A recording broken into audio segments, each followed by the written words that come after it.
That was crazy.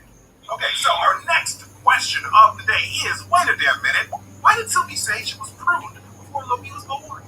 Yeah, okay, so this kind of like brings up what might just be, to a lot of people, a plot hole that the show hasn't really given an answer for, and they continue denying. A lot of other people watching the show just kind of taking it for granted that this makes sense, but it really doesn't necessarily. Like, so Sylvie. Welcome to Operation Stormcoat Guardian. Born, but The Taken run rampant out here, even without their king to lead them. They've occupied a water processing plant nearby, and their very presence is poisoning the environment. We need you to confirm what they're doing. Evaluate and neutralize. Oh yeah, environmental damage. Bad for you squishy types. Or, any of the other areas that their existence was not their next event. They didn't sink them. They were born who they are, the way they are. But it's because within the sacred timeline, it is really like coactive. I don't think coactive. Yeah, there's like a bronze, there were a network. Or like think of a bundle of rope, or like a hairbrain or something like that. Or like a Twizzler. A Twizzler! Another thing. It is really a core. One of my teams reported Taken energy infecting the water supply. Our purification tech can only do so much. If the contamination spreads, people will die. Collective of a bunch of smaller timelines that all kind of put together and go interfere with each other. And when you cut it, or when you break it, one of those starts to fray off, and too many of them start to fray off, it all comes apart. So I think that is what makes the timeline. And I think it's still necessarily the first instance. But within that, what makes the timeline, there's things that we all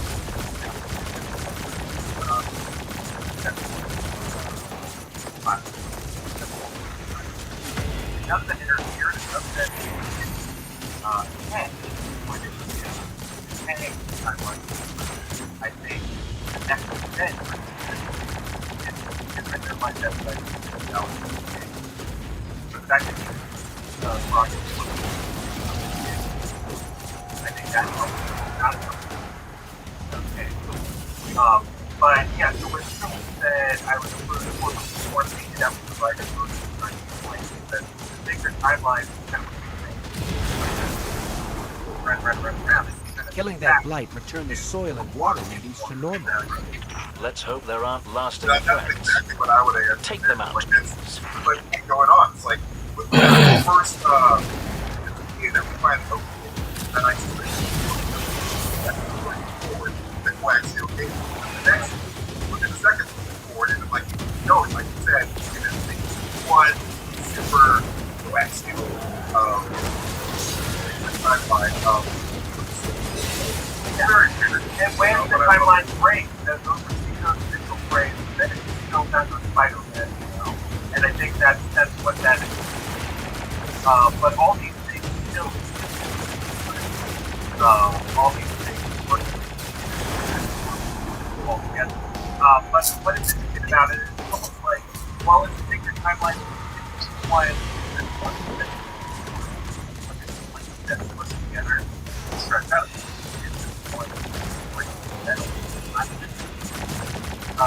So it's the idea that like the first one is after the book.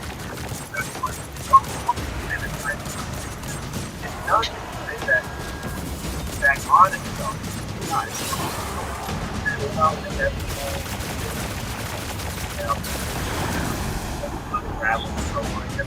We're making good progress. Taken energy readings are still off the charts.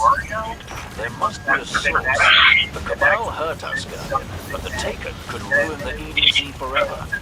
Put an end to this. If the Taken wanted to poison the entire dead zone, this was the place to do it. They didn't pick it by accident. If they succeed, we won't have room on the farm. We're still treating wounded from the Red War. It won't come to that. Everything just goes together and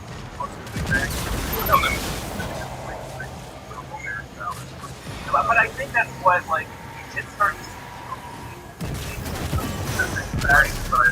to know, like we saw, we came down from our galaxy or universe, then it all ends, and it's weird that it's today. But like those planets, it's not a Big Bang, so it's like the Big Bang, and it's over and over and over again. Infinity Stone, where it's creating new planets, causing new planetary bodies to collide, stars to form, massive explosion. That's the time.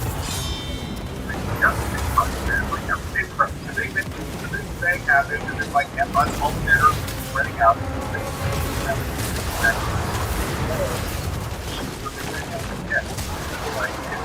Like it's back to the exact that's going to be a potential thing that I think this next is something I've been thinking about a bit, but I think that's what the perspective is from here. It's like you gotta remember that the electric one is not just going to be free and it's zero person, but it's also despite this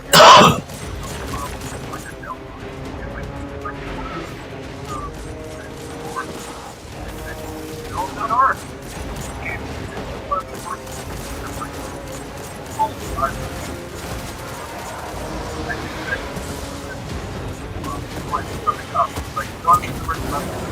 I got my arm ready to roll, so I know. I don't know, but that's scary.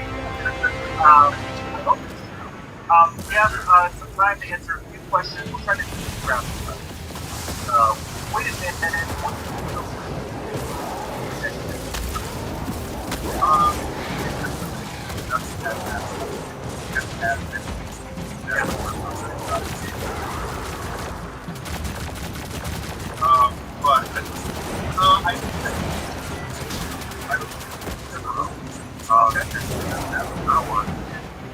It would sort of be really interesting, after the guy that had for like, and like, it's the book where the next I think the things that I and I everything character there's lots of different I think she's going to go and kill everything that she can't like. And it's never good enough for her. And she's going to go one and each time with no one to get they're dying! Like that. She's going to go one by one, and eventually she's going to get young Avenger with an iron lad on the young Avenger. And she's like, oh, no, I don't want to be dead. I kill you. No, I'm going to put it down there. And that will be that'd be really interesting. It's like, hey, like he changes his mind. Shows him. Here's a question. Wait a minute. Some people point out I'm keeping evidence for not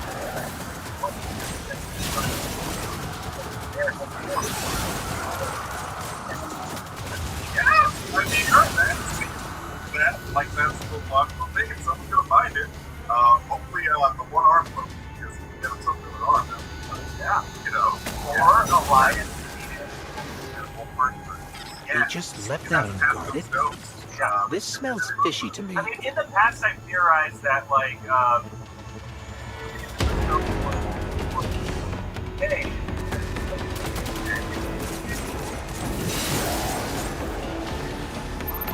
but the point is different. It's totally different. But I also hope that it's like,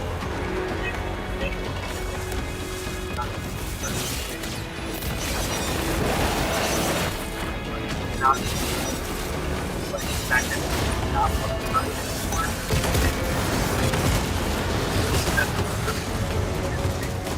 otherwise, you know, I think that fine.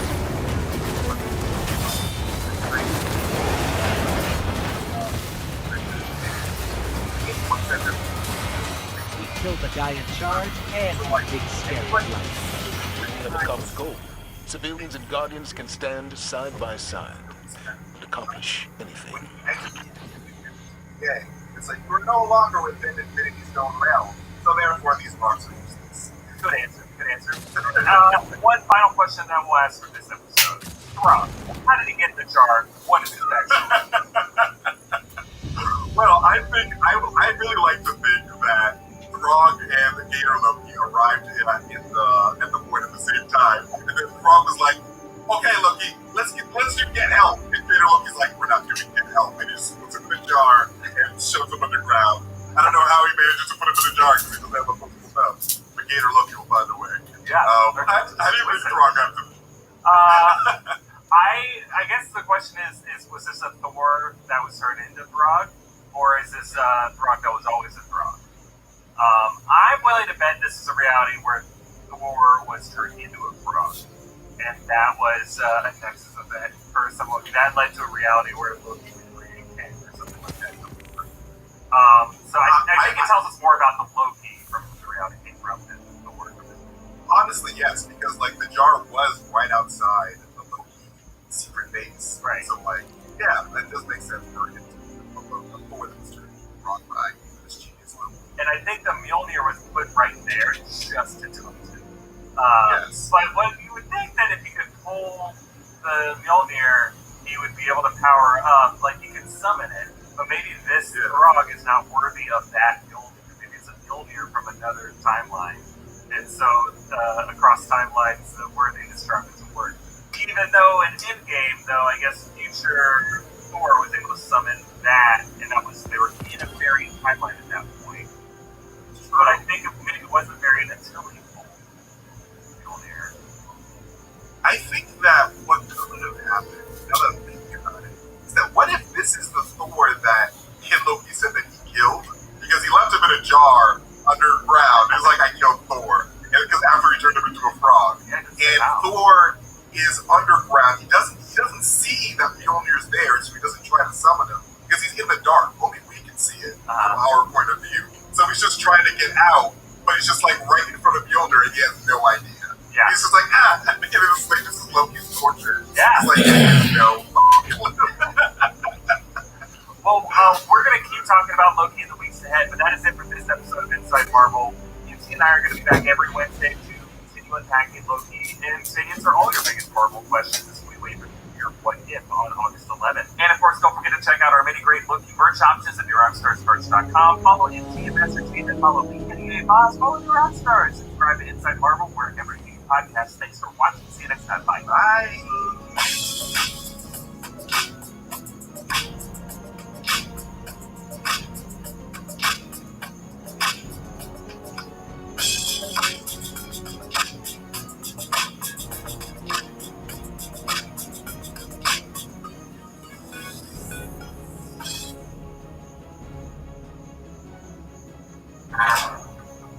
This is almost everything you need to know about the Green Knight. Or as the 14th century epic poem is more formally known, Sir Gawain and the Green Knight. And I'm your guide, Ralph Hines. The Green Knight is a far-reaching, culturally resonant, mythical entity tale. J.R.R. Tolkien was one of the most important scholars to embrace and translate the story of the Green Knight.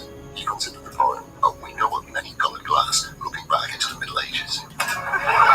This is how many original copies of the Green Knight have been found. One, and this is who wrote it. We have no idea. This is the original manuscript of the Green Knight.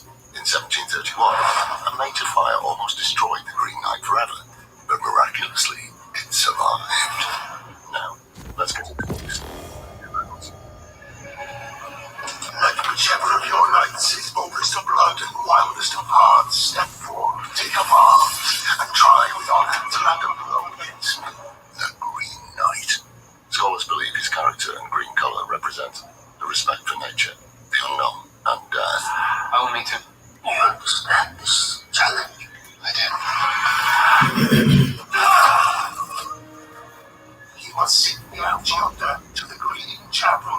Thy chap must bind himself to it. We may not know who wrote Sir Gawain in the Green Knight, but we know much of its hero. Sir Gawain, a bold man, but an unproven hero.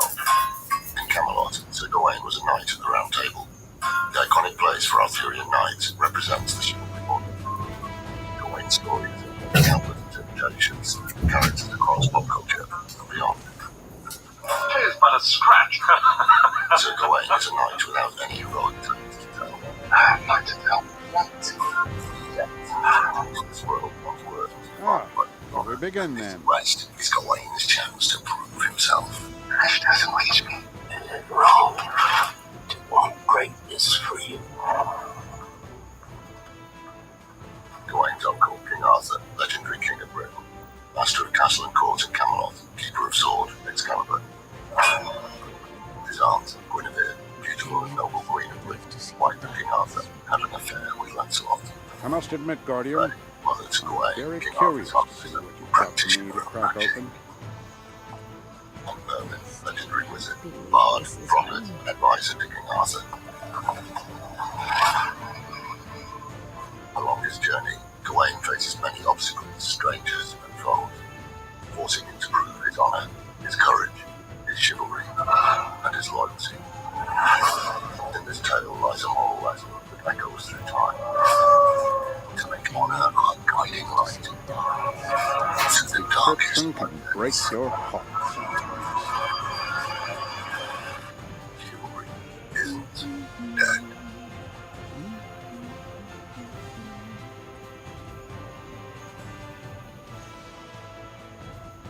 I went from being a waitress to a medical assistant within 15 months. It felt amazing. I was like, oh my gosh, I did it. UCPI University understood me, they understood my dream, and they helped provide the path to where I am today. A medical assistant is the first point of contact for the patient. You want to be the person to make them smile and show that they're safe. That's very rewarding. My name is Ashley, and I'm a graduate from the medical assisting program at UCPI University. You too, Maria.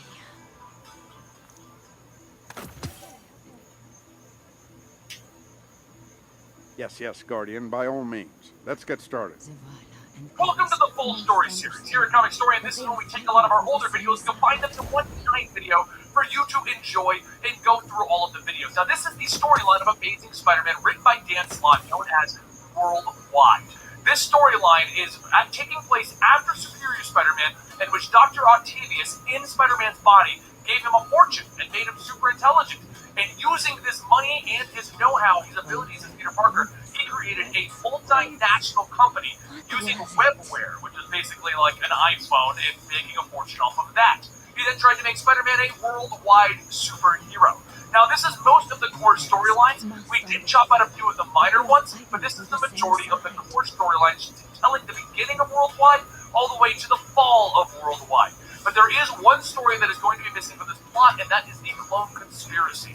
The world's changing, Guardian. You must prepare much and of the storyline, adapt. and I wasn't a fan of it, so we didn't even do it, so we didn't have it to get the video. So here's the rest of it, and I hope you guys enjoy.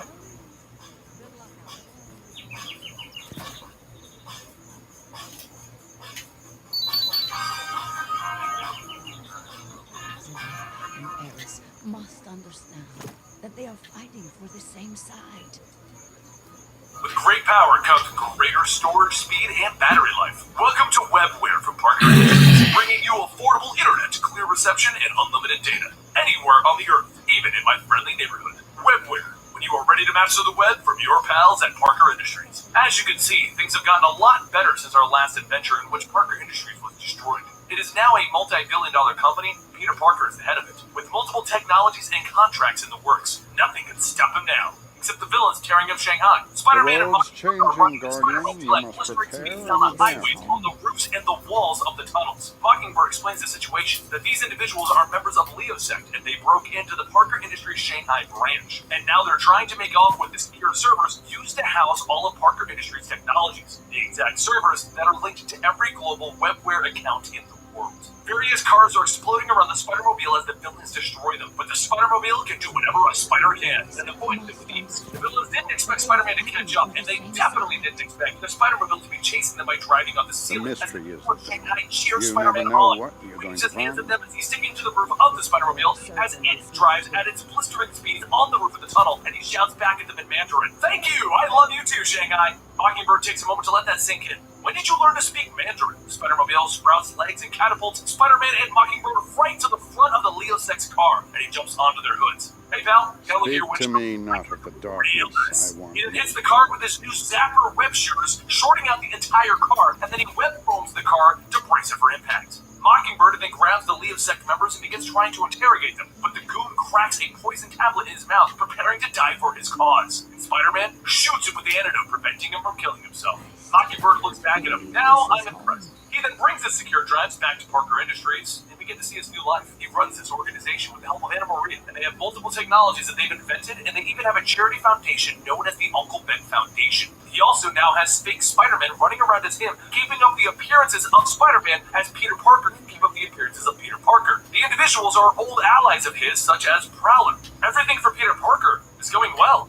That's not normal for him. He's even attending the wedding of his old mentor, one of his heroes, Max Modell. And they celebrate the wedding by presenting Max with a university named Horizon University. This war is a His spider sense goes off as Zodiac arrives, informing everyone that they are the future. Prowler runs over, suiting up as Spider-Man, while Peter Parker tries to find a way to sneak off himself, but he can't. Everyone is looking at Peter Parker, the CEO. Prowler is good, but he's not the real Spider-Man, and the Zodiac has threatened the lives of Parker's friends and family, so he gives them what they want, his watch, which is linked to the Master Webware network.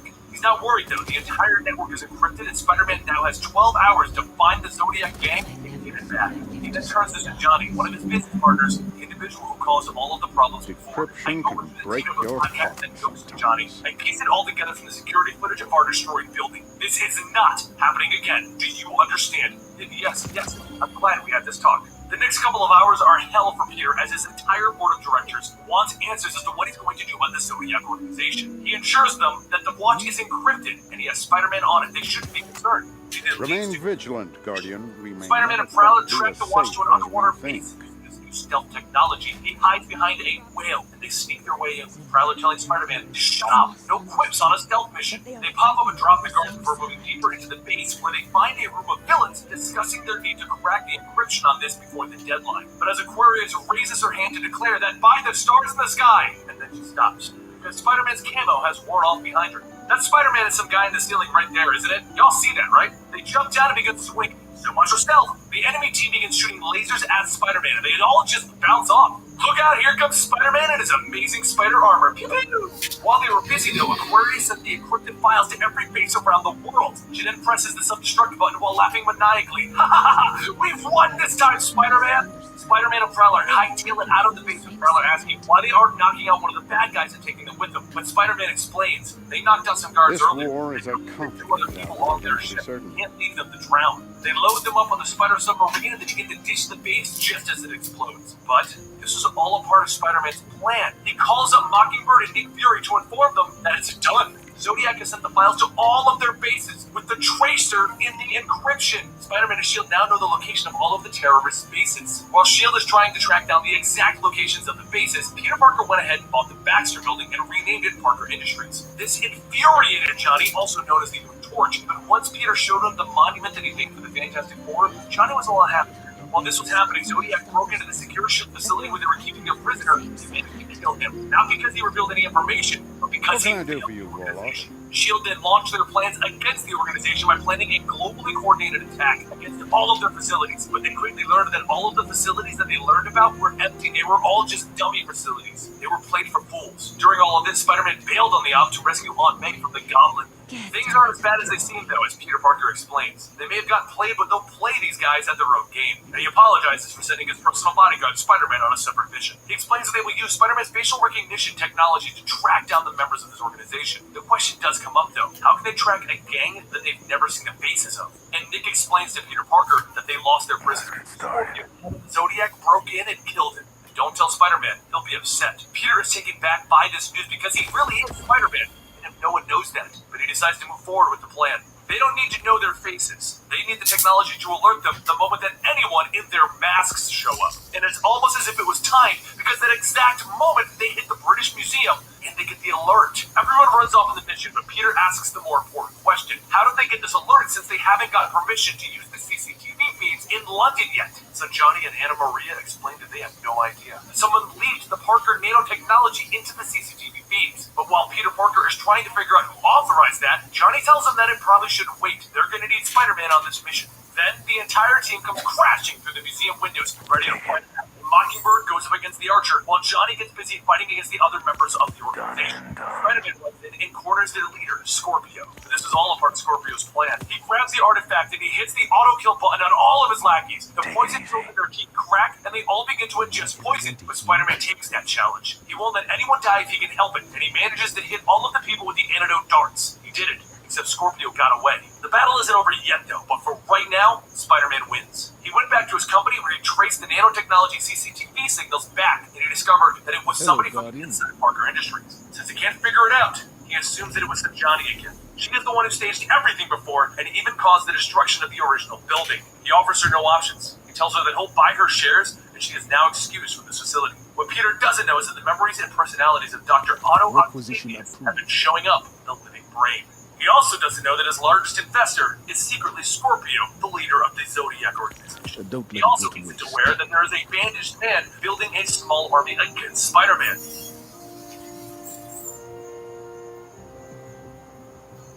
3 weeks ago, a prisoner was being transported when a group of individuals teleport in above the prison transport led by Cloak and Dagger. They quickly disarm and throw the prison guards off the ship, and then they walk into the cell telling their boss that they are here for him. He replies by telling them they're wrong. He doesn't want to go with them. He doesn't have a choice, though, as something begins to take over. His skin goes jet black and his hair goes white. I'm back. Cloak and Dagger have just freed Mr. Negative from his imprisonment. He then steps outside to one of the guards and touches them, forcing them to do his bidding. His powers are mind control over anyone that he touches, and he is on his way to China. Meanwhile, weeks later, on the rooftop of Parker Industries Shanghai, he's enjoying some pork spinach dumplings from Lian Tang, his driving instructor and the pilot of the Spider-Mobile when Spider-Man doesn't need it. She's also Peter Parker's girlfriend. As he's called in for a business meeting, they drive off the side of the building and straight down, where he arrives at the meeting and he meets Queen Hao, and they discuss the burning of clean green fuel for the future. The fuel that powers the Spider-Mobile, and the research is headed up by Philip Chen. As they discuss the applications, everyone sees the police searching Peter Parker's offices. Zilly asks what's going on. It's an extra level of security for the celebration party. Mr. Negative is back. They also ask if Peter Parker can send his personal bodyguard, Spider-Man, to a situation in a construction yard where a worker is wildly swinging a wrecking ball around. He swings on over and catches the wrecking ball, naming it Miley Cyrus. He then starts singing the lyrics to Wrecking Ball as he flings the ball into a state area while grabbing the construction worker. The man tells Spider-Man that he had no idea what came over him, but seeing the patch and knowing that Mr. Negative is in town, Spider-Man has an idea what happened. He heads back to his office and walks in as Peter Parker, but as he walks into his office, a portal opens up and in walks Cloak and Dagger. They explain that Mr. Negative would like to speak with Peter Parker. He dodges a few of their moves, confused as to what is happening, and then Cloak warps in Mr. Negative and he grabs Peter Parker. Now that Peter Parker is under his control, he will show Mr. Negative the proper respect they hold speaking to him when spoken to. He then goes on to explain. During the celebration tomorrow, Parker will slip the shade narcotic onto Chow. The drug will remove his inhibitions, and the world will see him for who he really is. It will show the world his dark side. Cloak then drops Peter Parker back off in his office, but instead of being mind-controlled, Peter Parker is fine. You see, Mr. Negative's corrupting touch only works on a person checking on the company in London and then the company in New York. While London and New York are going crazy right now due to Peter firing son Johnny and Harry having other obligations, Spider-Man gets to the factory where they are mass-producing the shade drugs. As he lands on the wall, and everyone can tell that he's there, he simply tells them, "Hey guys, up here, I'm the proverbial fly on the wall." And then he jumps in. But Cloak informs him that he was never funny, even before Mr. Negative turned to them. Okay, ouch, that hurt. The drugs begin flying through the air as Cloak begins to bully, and the drugs begin to stick to all of the guards. Alright, that was actually pretty smart, but a completely evil move, Spider-Man says, realizing that he is now surrounded by crazed individuals. Meanwhile, Mr. Negative is talking to himself. You see, Mr. Negative is also a normal man named Martin Lee. He changes back and forth, and right now he has Martin Lee chained up while Mr. Negative is feeding him a speech through the TV where it's been pre-recorded. He explains that while they are polar opposites and they normally argue over the goal, this is one goal that he thinks that they can agree on. The crime boss that started all of this and wrecked Martin Lee's life has become old man Shane Kwang Hao, and through some shady deals in the government, he has gone from being a crime lord to China's greatest humanitarian. If Martin Lee agrees to stop fighting with his evil half, they can stop Kwang Hao together. Martin doesn't even think about it. Alright, I'm in. Back in the factory, Spider-Man is whipping everyone to the walls while trying to dodge daggers, until she finally hits her mark, throwing him to the ground. Cloak and Dagger begin to approach the now beaten Spider-Man as he begins to apologize to Tandy, and then kicks a box of the drugs onto her. She begins going crazy, so Cloak has to grab her and teleport them both away. Spider-Man then gets to his feet, remembering that he still has a tracer on Cloak, and Mr. Mr. Negative still thinks that he has Parker, and Parker now has a general idea of what the base is. For once, Spider-Man is holding all of the cards. This doesn't make sense. This is Spider-Man. It's all supposed to go wrong. Meanwhile, Leanne Tang is standing at the bedside of her mother. She calls up Scorpio, the leader of the Zodiac Gang. If you want to see Spider-Man's first run-in with the Zodiac Gang, then check out the last video. It's linked down below. Miss Tang asks him for more of the experimental drugs that are easing her mother's pain. Scorpio tells her that there are only so many times that she can supply the security codes to the building to him, revealing to us that Miss Tang is the one that gave up the access codes in the last adventure. Really should just watch that last video. She tells Scorpio that she'll give him something more, Spider-Man. And then she walks in to see the one thing that's a chance against him, the Spider-Mobile. The next day, Peter Parker tells the world about his new green fuel at the celebration as he goes upstairs to give the award of the Humanitarian of the Year to Kwong Hao. He then walks over with Mr. Negative watching from a TV and hands Mr. Kwong Hao the award. And nothing happens. Mr. Negative is confused. That dose of shade should have been near lethal. Realizing that something is wrong, he has Cloak teleport everyone there, but don't worry, it was more than enough time for Spider-Man to change into his costume. Mr. Negative warps in, shouting that Parker has a lot to answer for, when all of the members of the police force raise their guns. And that's when Mr. Negative realizes this whole thing was a trap. Spider-Man jumps right in trying to tag Cloak, but he teleports away. And it's a good thing that Spider-Man put the tracer on him earlier, because that shot follows Cloak and removes Mr. Negative's hold on him. Looks like you just lost your ride, Mr. Negative. During the confusion, though, a straight shot shoots Kwang Hao, revealing he's wearing a bulletproof vest. Spider-Man is actually proud of himself. Every angle is covered, and it looks like he's going to win without any real problems until a Spider-Mobile comes crashing to the wall, grabbing him. He runs out of the building and into the city. He looks so surprised that Leland is attacking him back inside Cloak's TV. He changes direction over to Chloe. Then back on the side of the building, Spider-Man trying to dodge Leland while Mockingbird calls to inform him that she found Parker Industries' mole was. Let me guess, Leanne Tang? How did you? Hello, Wild Hunch. Well, she's working for Zodiac because Scorpio was supplying her mother with experimental drugs to save her. Well, that seals it. There's no larger motivation than love. Realizing that he's lost, Mr. Negative tries one last thing and he touches Kwang Chao, making him one of Mr. Negative's slaves, and then he sends him out the window. Spider-Man on the side of the wall is trying to convince Leanne that this isn't worth it when they both see the man go flying past them as he is jumping to his death. Leanne moves the Spider-Mobile and catches him, but then the Spider-Mobile begins to slip off of the building, so Spider-Man whips up its legs and holds it tight, but it's too heavy. And they all begin to plummet to the streets down below. Leanne, don't worry, we're gonna be okay, Spider-Man shouts, and she shouts back, how? Because Spider-Man's Spidey sense isn't tingling, which means that Cloak teleports in right below them to catch it because there was no immediate need. He teleports everyone back to the ground below. And everyone lands on the streets and Spider-Man walks over to them. She is a mess. She wants to know, is she fired? Is she going to jail? Just tell her mom that she will be. Spider-Man stops her. He understands why she did it and why she was the mole. She can think of some dirt for the right now. With that result, he walks with the floating dagger. They all tell him that he has good corporation and he's already fled the crime. But they don't discover him. They discover him against his leverage by Mark. They investigate the negative. He wants to prevent him, and if they are smart, they'll leave him alone. They all move back to the rooftop. Spider-Man asks, you guys want to get some hands up?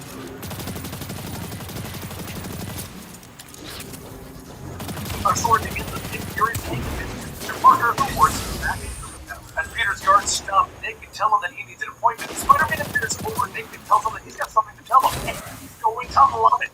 Spider-Man tells the guards not to worry, and Nick goes with him. Then he tells Spider-Man that he kind of needs to see Peter about locating Scorpion. Spider-Man tells him not to worry. He's got a plan. This way to the secret elevator. Once the two of them step towards it, Spider-Man gives Nick a spacesuit, and Nick looks down at it and he asks what's going on. Spider-Man explains that they're going into space to reactivate the SHIELD satellite that Scorpio hijacked. So, to the Arachno rocket! Over in Paris, one of Scorpio's men, Gemini, has called in to inform Scorpio that Spider-Man has made a move towards space. Scorpio asks how this could possibly happen, being that Gemini has the ability to see by Gemini tells him that if reset at the start of each day. The Spider-Man wins with Gemini during the meeting, but they already have it brought up in the viewer. Scorpio goes to one that Spider-Man uses with the satellite. Nobody knows that it is. As Nick Fury and Spider-Man reach the satellite, Spider-Man says that his sensors are going off like crazy. When they turn, all of the other satellites that Scorpio hijacked are flying right at them. Nick tells Spider-Man to get to work while he begins blasting all of these oncoming satellites. But as Spider-Man finishes locating the relic that they are searching for with the hijacked satellite, Nick tells him that there's one more satellite that he kind of couldn't get. It's kind of big. Spider-Man tells him not to worry. He's got this. Arachno rocket to the rescue! Spider-Man uses their ship to crash into the remaining satellite. And that's when Nick asks, how are they supposed to get home? Spider-Man points over at the International Space Station and he tells Nick to go over there. Spider-Man's found traces of the relic, which is currently in Paris, so he's gonna go directly down there. So, Spider-Man begins to descend back to Earth. literally in a spacesuit, that's it. As he's falling and re-entering the atmosphere, he begins to realize that maybe this wasn't such a good idea. And as he continues to fall and his suit begins to get destroyed in the process, he calls up Anna Maria, who runs the London headquarters of Parker Industries. And he tells her that he's kind of going to need a little bit of help.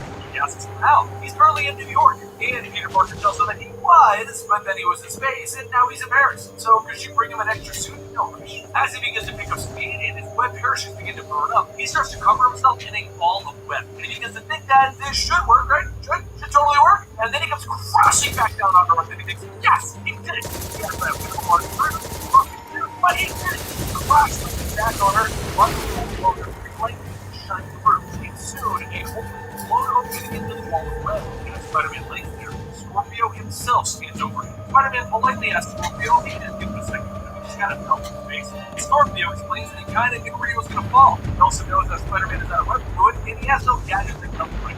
Scorpio then blasts at him, but Spider-Man says, well, guess what? I still have my sense, speed, and strength, and even without those things, I'm still Spider-Man. They can't battle it out. Scorpio says that all of this is useless. He has the Zodiac key. But Spider-Man tells him that there's kind of a flaw with the Zodiac key, and he punches Scorpio right through the hole in the key. But Scorpio gets back up and tells Spider-Man that he knows his weaknesses as well, and it's innocent bystanders. Using the power of the Zodiac key, he tosses cars at people nearby. Spider-Man jumps in to save them, getting hit by the cars himself. Just before Scorpio can finish him off, though, he gets a call from Kryptonite telling him that he needs to go right this second. So Scorpio knocks a person off of their motorcycle and he escapes, but not before Spider-Man shoots a tracer onto Scorpio. Spider-Man yells, yeah, you better run! There, that showed him. Yeah, me. After a short while, Anna flies over in their hover car to pick up Spider-Man and give him his supplies. While he starts changing, they find that Scorpio is traveling by train somewhere else, and he gets chased after him. Once Scorpio starts to hijack the train by placing the masks on the conductors. Just as he finishes converting the second conductor, Spider-Man opens the intercom informing them that there might be a terrorist aboard the train. But don't worry, Spider-Man's on his way. Anna flies in close to the train, and Spider-Man jumps on board. Scorpio is already winning, and he blasts Spider-Man at the plane. He tries to clear a web at him, but the wind begins to blow the webbing all over the place, and not toward the target. Spider-Man tells Scorpio, because I can't get a good shot either. Is that a stalemate? But Scorpio replies, remember, I know your weaknesses. And he shoots above the train, causing various rocks to fall on Anna. Spider-Man comes back to life later when the falling rocks cause Anna to spin out of control and crash into the ground. Even though the car is damaged, they are able to fly away. But while Spider-Man is trying to figure out his next move, the robot brain asks, why were you in this space anyway? And that's when he remembers. Trapped in the traces of the artifact.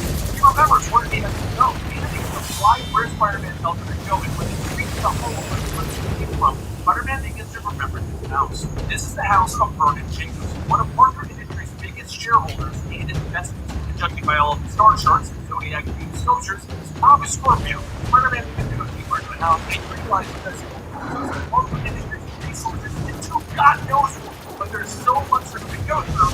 Spider-Man might be Anna tells him to ask for help. He responds with, well, that is it. But she tells him, not her.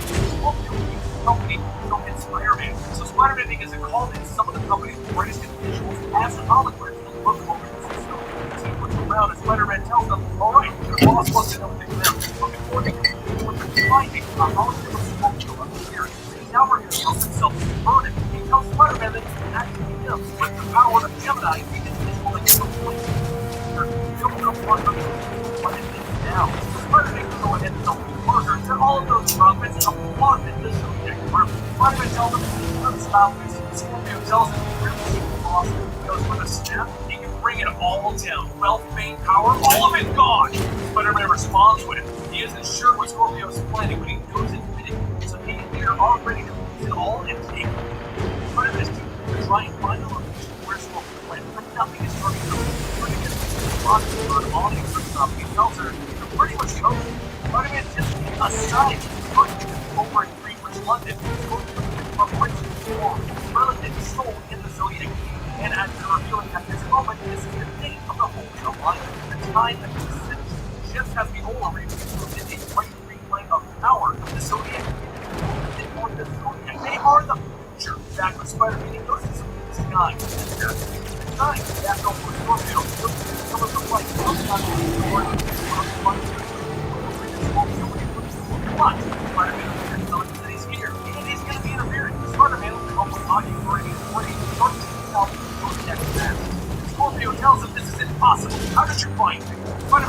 tell them to carry back to the space station. We're sending more Peter down in this location. Scorpio tells Spider-Man doesn't matter. And they just say a high ascension. And with my key, I'll get to the top. He then slams the key into the ground at the level of the anyone by you. Scorpio then takes off his map. Toward the door, he already has it. The snake out no one thought what was coming to Spider-Man then jumps in it.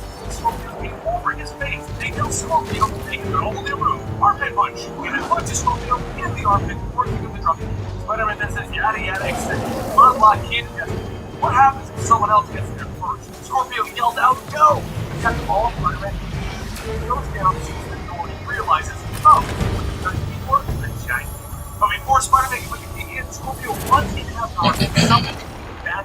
Spider-Man tries to block the passage, but Scorpio tears through it, knocking Spider-Man out of the way. He then begins to put the key in and open the door, and finally, Scorpio receives his reward. This door can show someone the future up to an entire year. Spider-Man charges at Scorpio, then he tackles him in the back.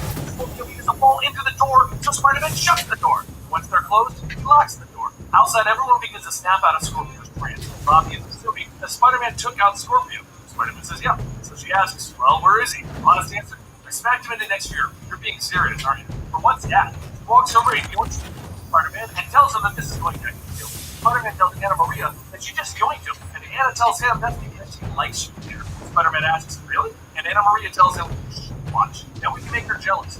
Anna holds him onto Peter's arm, and everyone walks off.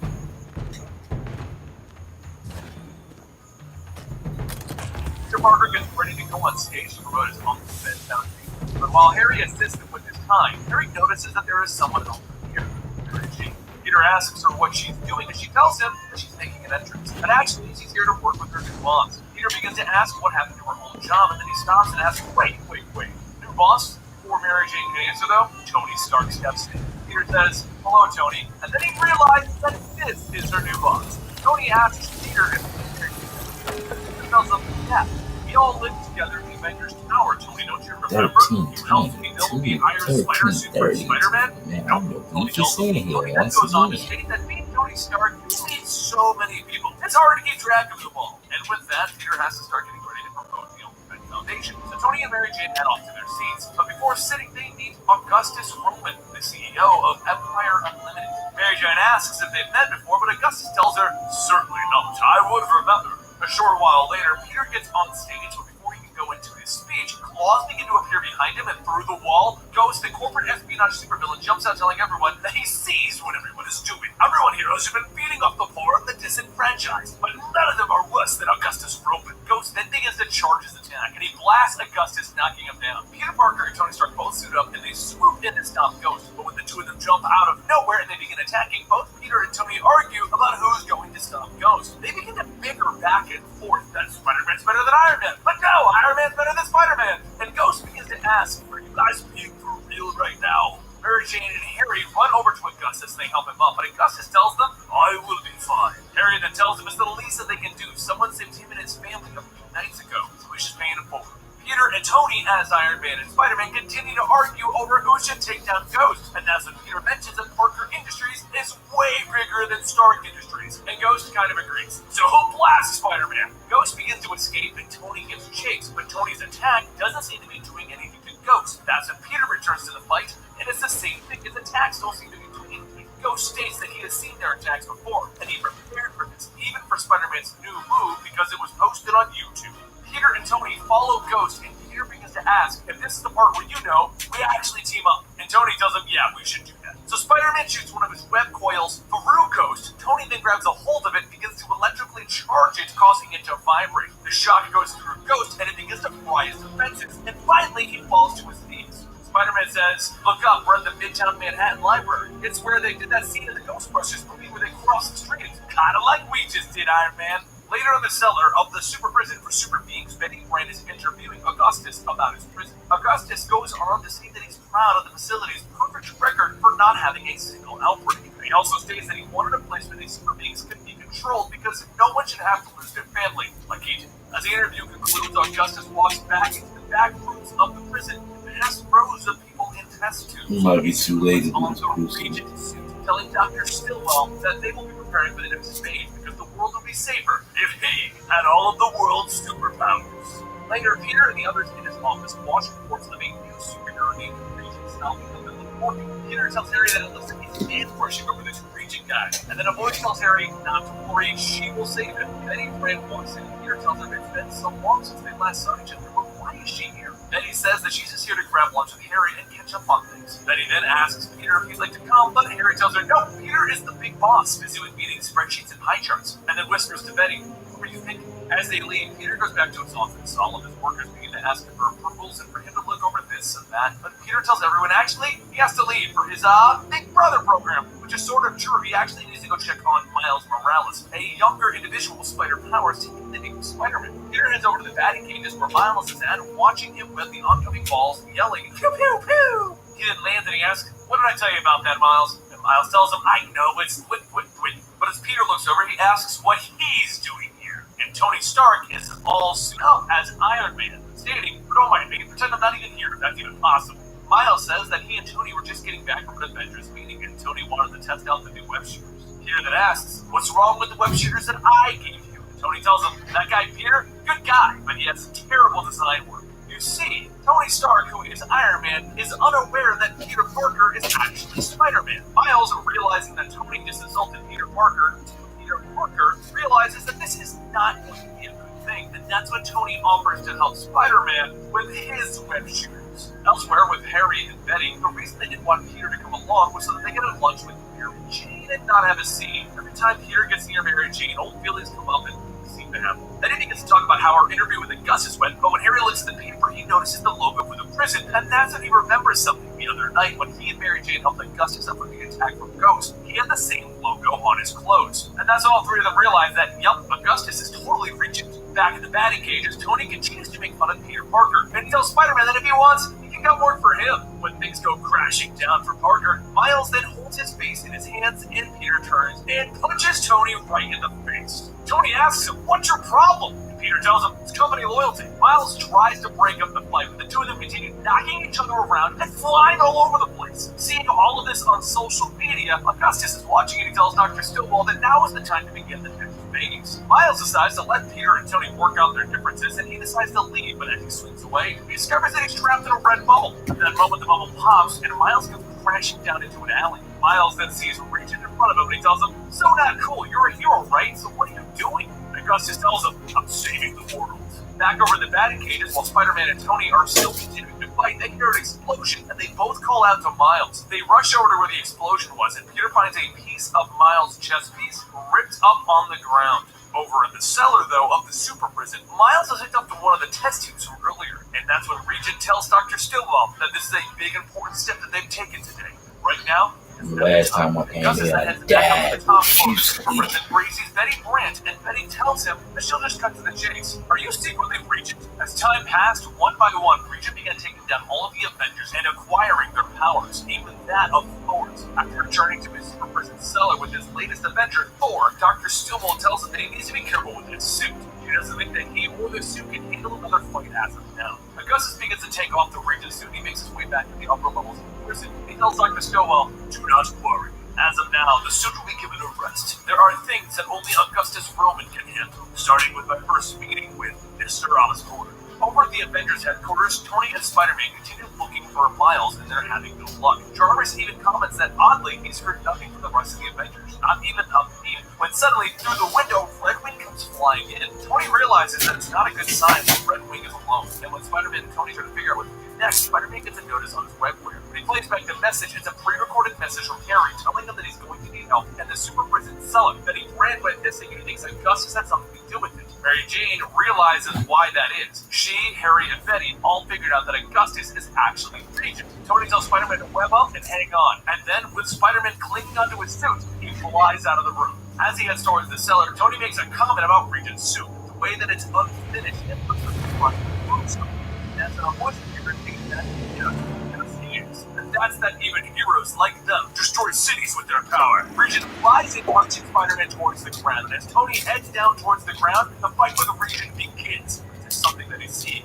Regent dodges everything like he has spider sense, and he stretches like he's Miss Marvel. Yeah, Regent definitely snatched up the Avengers. It's like he's using the super adaptoid's tech in an armor form. Regent begins fighting using all of the different abilities that he's been collecting until finally he knocks both Spider-Man and Tony into the ground. Mary Jane and Jarvis are watching. Mary Jane asks if Tony has any of those spears suits like he did before. Have them fly in by remote control and all. And Jarvis says that he does, but only Tony can control them. It was a safety feature to prevent people like Ultron from controlling them. That's when Mary Jane gets an idea. She begins to boxes from the Avengers Tower until she finds it, the Iron Spider suit. Jarvis is worried, but she tells him it's okay. She once wore an earlier version of Tony's suit, and she had spider powers during that whole Spider Island mess thing. Augustus then takes Spider-Man and Tony and prepares them to be brought down with the others and put into a tube. But inside one of the tubes, Harry's tank begins to fill with a liquid, and he tries to beat his way out. Without having any luck, he remembers that there's a new app on his webware that Clayton Rigg helped make from his tech when he was Flash. Harry pushes the button, and then a loud shriek begins to ring out from the webware device, and the glass begins to shatter. Harry picks himself back up, and he tries to escape, but he calls into his webware for Spider-Man. Peter then begins to hear Harry through his webware, and he begins to wake back up. He tells Harry that he needs to stay strong and not to give up, but he won't either. Augustus looks back and he tells him that it doesn't matter at this point. Do you think that you can escape my construct? Peter tells him no, but he knew that he had spider sense, so he wanted to create a little distraction so that his spider sense would be thrown up. And that's when Mary Jane appears, knocking Regent in the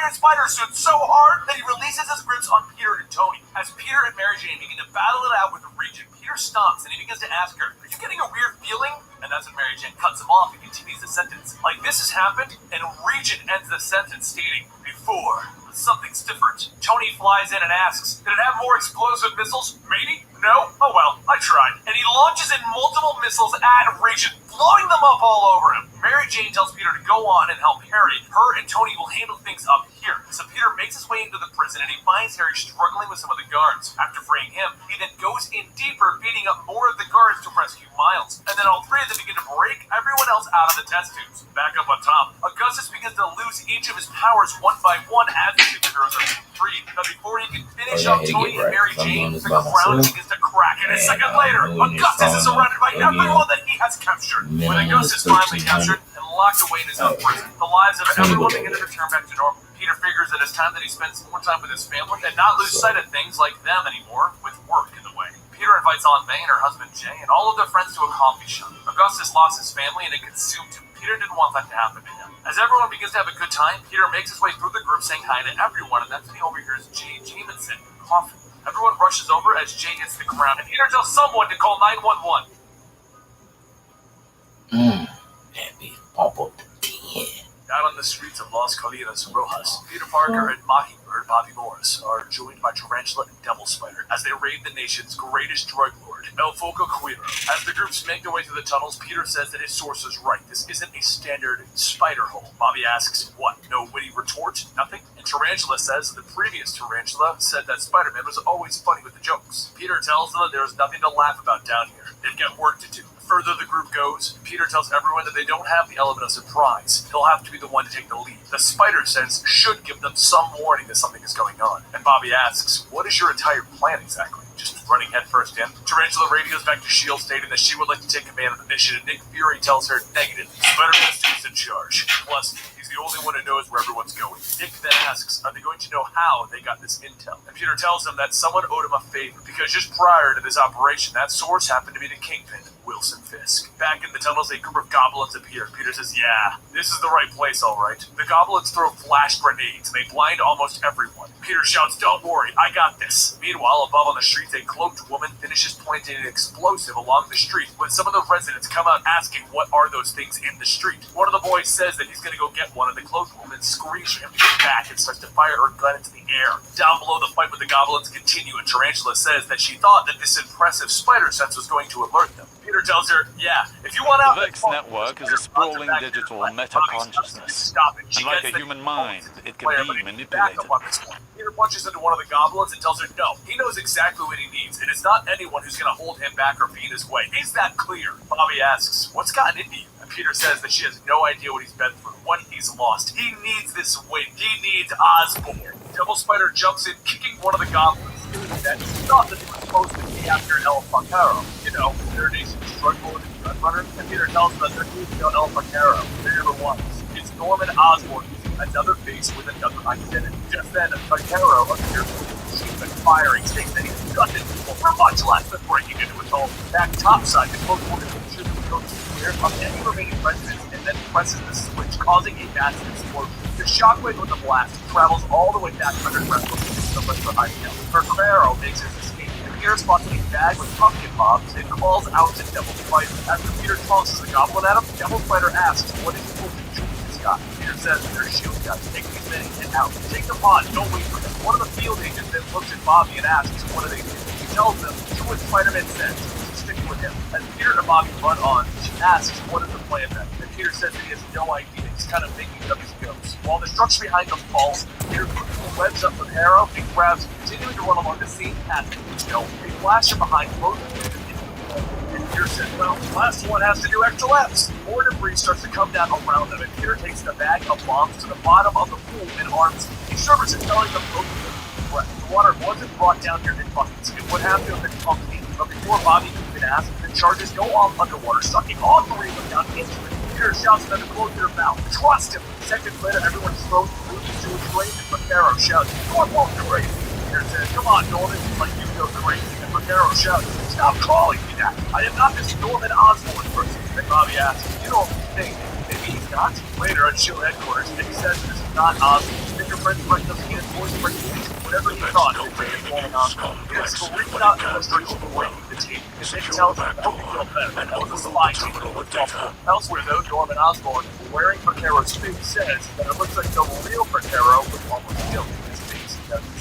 As Norman walks further into his hideout, Dr. Dragovich says he's laid out many choices for him this time. Norman looks at the wall repeatedly for half his time to show the true face of that. It would almost be like a home. The next day, Peter heads over to Aunt's apartment where Harry and Henry Aunt comes while he pulls Harry aside and tells him, "I'm gonna need you to stay a little bit longer. I've got something else to take care of." Later at JFK Airport, Bobby asks what they do. Should they be taking one of Parker Victor's private jets to Hong Kong? Is there another one that they could take? Peter tells him that the plane is down for maintenance, and on his list of personal problems, he never thought having another jet would be one of them. While the children look at the white Peter sits at his top, a full quote of himself brought his loved one back to the jet. It emotionally scarred him, and everyone calls him. Bobby didn't take a bite of her sandwich and says that she's time traveled to the Wild West, killed a cowboy, and his ghost went on to stalk her in the present. Oh, and that ruins her first marriage. Peter says, "Bye, you win." Later that night aboard the flight, Peter wakes Bobby up from her peaceful nap and says that he just wondered, has she ever thought that maybe they could be together maybe or something? While Betty picks her up from the chair and says that if that is how Peter Benjamin Parker asks girls out, it's no wonder that she has been granted. Harry then hops and states, "Well, technically, he's still watching Aunt May, right?" Once the plane touches down, Peter has Harry and Aunt May take him to get ready. They're on hold and about to Peter. And quietly, though, he says that this is supposed to be just the two of them. Bobby tells them, "Don't stress about it too much. They'll leave Mrs. Osborn to be an enemy in these cities." Yeah, there's only one way to find out. So the two of them suit up to Spider-Man and Mockingbird. And Bobby says, "Keep in mind, this is the microphone. You do not have permission. Your shield will not have their backs." Says the two of them. They travel around the city. Peter says that she's still a secret agent, right? She's got to know some doors that they can knock on to find a road. Bobby says, "Well, she does have some ideas, but if Norman and Osborn stop on Hong Kong, then they might have to bring you to charge. But they will find it." A little while later, Peter knocks at the last guy and says they were just playing Mahjong. Bobby tells him that this was a serious backroom gambling debt. Peter then shouts louder, "Mahjong!" Bobby says, "Yeah, that's what they played here." Peter then pulls Bobby aside and says that he's a little uncomfortable with all of this. Does it feel weird that they're only beating up Asian people? It's just that he's so used to beating up people of all races and creeds. Bobby rubs her head, stating that they are in Hong Kong, but would it help if they went somewhere with more and maps, and that it could be anyone underneath them? Peter says he knows it's a cop-out, but yeah, he'll take it. Moments later, in another gun jet, Bobby finds a sheet of pumpkin bombs. Peter grabs the masked man, asking, "Where's Osborn?" "Don't lie. Mike Spider says he picked it up," which actually, no.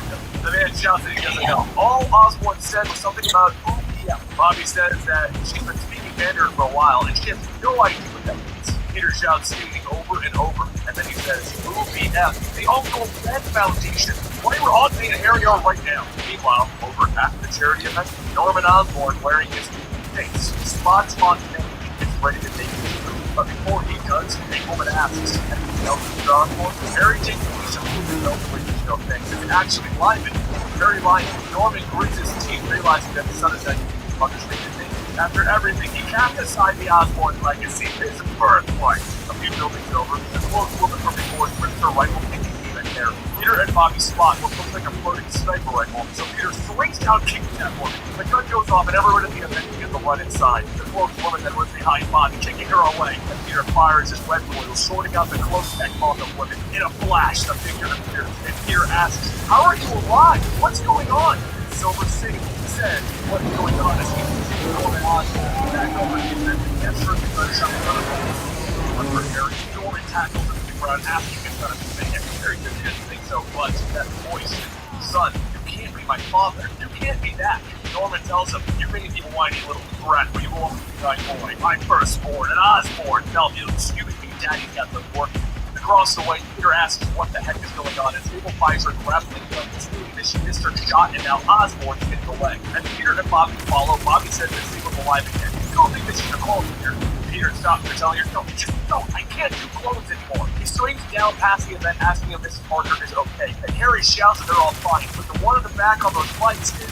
Peter tells him, "I know, it's your father, don't worry, I'm gonna take care of this." With Peter leaving, Harry looks around and sees the man that Norman is speaking with and asks what business they have together. The man says that he doesn't want to be mixed up in this. The guy had given him an invite to some expo. They can have it. Up ahead, Peter and the others chase after Norman, and Norman looks back, seeing Sable, stating that she must have been the ghost following him around the globe. She's supposed to be dead, and they're going to rectify that. As the Goblin soldiers open fire, Bobby radios him to get the back up. And over the intercom, Nick tells her that her request has been done. And as Bobby asks why, he tells her that what he sees is children out of her territory. Escalate access by override. China doesn't know that we're there, and therefore she cannot be a part of this copy. Bobby tries to explain, but Nick talks over her, telling her, "Copy!"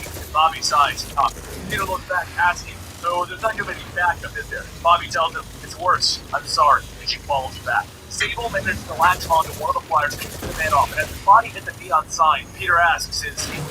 Sable says that he's wearing body armor, and the sign was only 12 feet from the roof. Peter then asks, "So, you're saying he's alive, right?" "Yeah, sure." Back at the event, Harry takes the invite card and puts the weapon rest into the weapon area. The Goblin logo loads. After a few seconds, they can take a more than Osborn appears. Another one that would like to welcome them to the members-only live stream at the Goblin Army Expo. Weapons of tomorrow, today. Both Peter and Sable start to close in on Norman as they fly into a still being built building. Sable says that it seems a little too easy. As the two follow down the elevator shaft, Peter says, "Yeah, the totally Admiral Akbar exists. It's a trap!"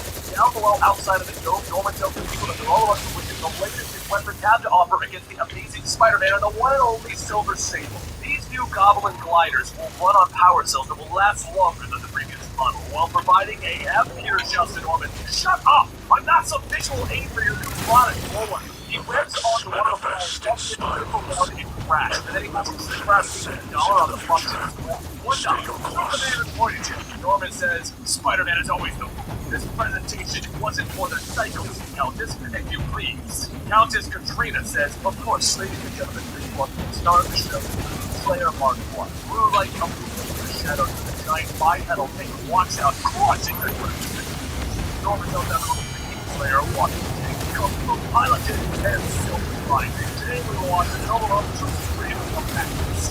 One of whom outfitted with top-of-the-line architect, Spider-Man. The tank begins to fire at the two of them.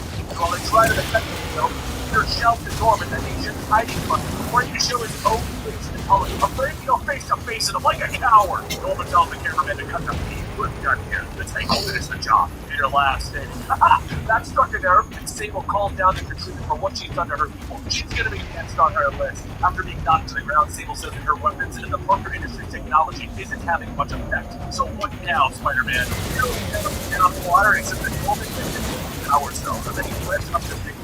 As he jumps away, he asks Sable if she's ever seen a dog. Yes, and then fires hitting the power cell, causing it to explosion, taking out the tank. As the smoke clears the tank, now that is over. Spill, how are you even alive? She reloads her gun. Doesn't matter. All that matters is that my demise made all of this possible for the gliders that take all of the weapons of the Goblin Army cells in the walking float. They're all being made in Silicon. Osborn is considered uniform in the country anyway. war machine and slaying the people to build for them. Peter tells her, well, things have changed. You want me to bring Norman to justice, and I will pay for the entire operation. So while Peter loads up the camp all of his equipment, Nick Fury tells the agents, we have just confirmed that an American contractor, one with Hewlett for S.H.I.E.L.D., is about to invade the sovereignty of the area. So from this point on, we are covering all time according to the now they are under arrest. No difference in able or Hydra, and our duty is to stop them. Understood? The agents all shout, sir, yes, sir. And Nick asks us again. Bobby says, yes, sir. Later over at Castle Tarkov, John needs to unwrap Norman's space station, and the muscles of the face were not meant. And Norman tells him, yes, I've heard it before. Now get on. Norman gets up to try to take the beer and track him in and says that it's not his fault. He can all of his sorrow in. Norman throws back the canister, shooting out the gas. He says, I have no use for you anymore, right? That gas is the goblin serum, which for me, I will 100% of you too. So, this is all Norman on board, and this is going to make me far more dangerous. Katrina sees Norman walking out of the lab and asks, how does he know? He tells her that she's not going to want to go in and ask for a in space. That's the look. He steps out of the shadows, and all you can see is his distinctive cold, original face. Back to Peter and Satan. They ride the park and get over to Cytheria, and Peter says, look, you have time to kill. How will you alive? She decides to tell them apart. Back with her, I don't want to underwater.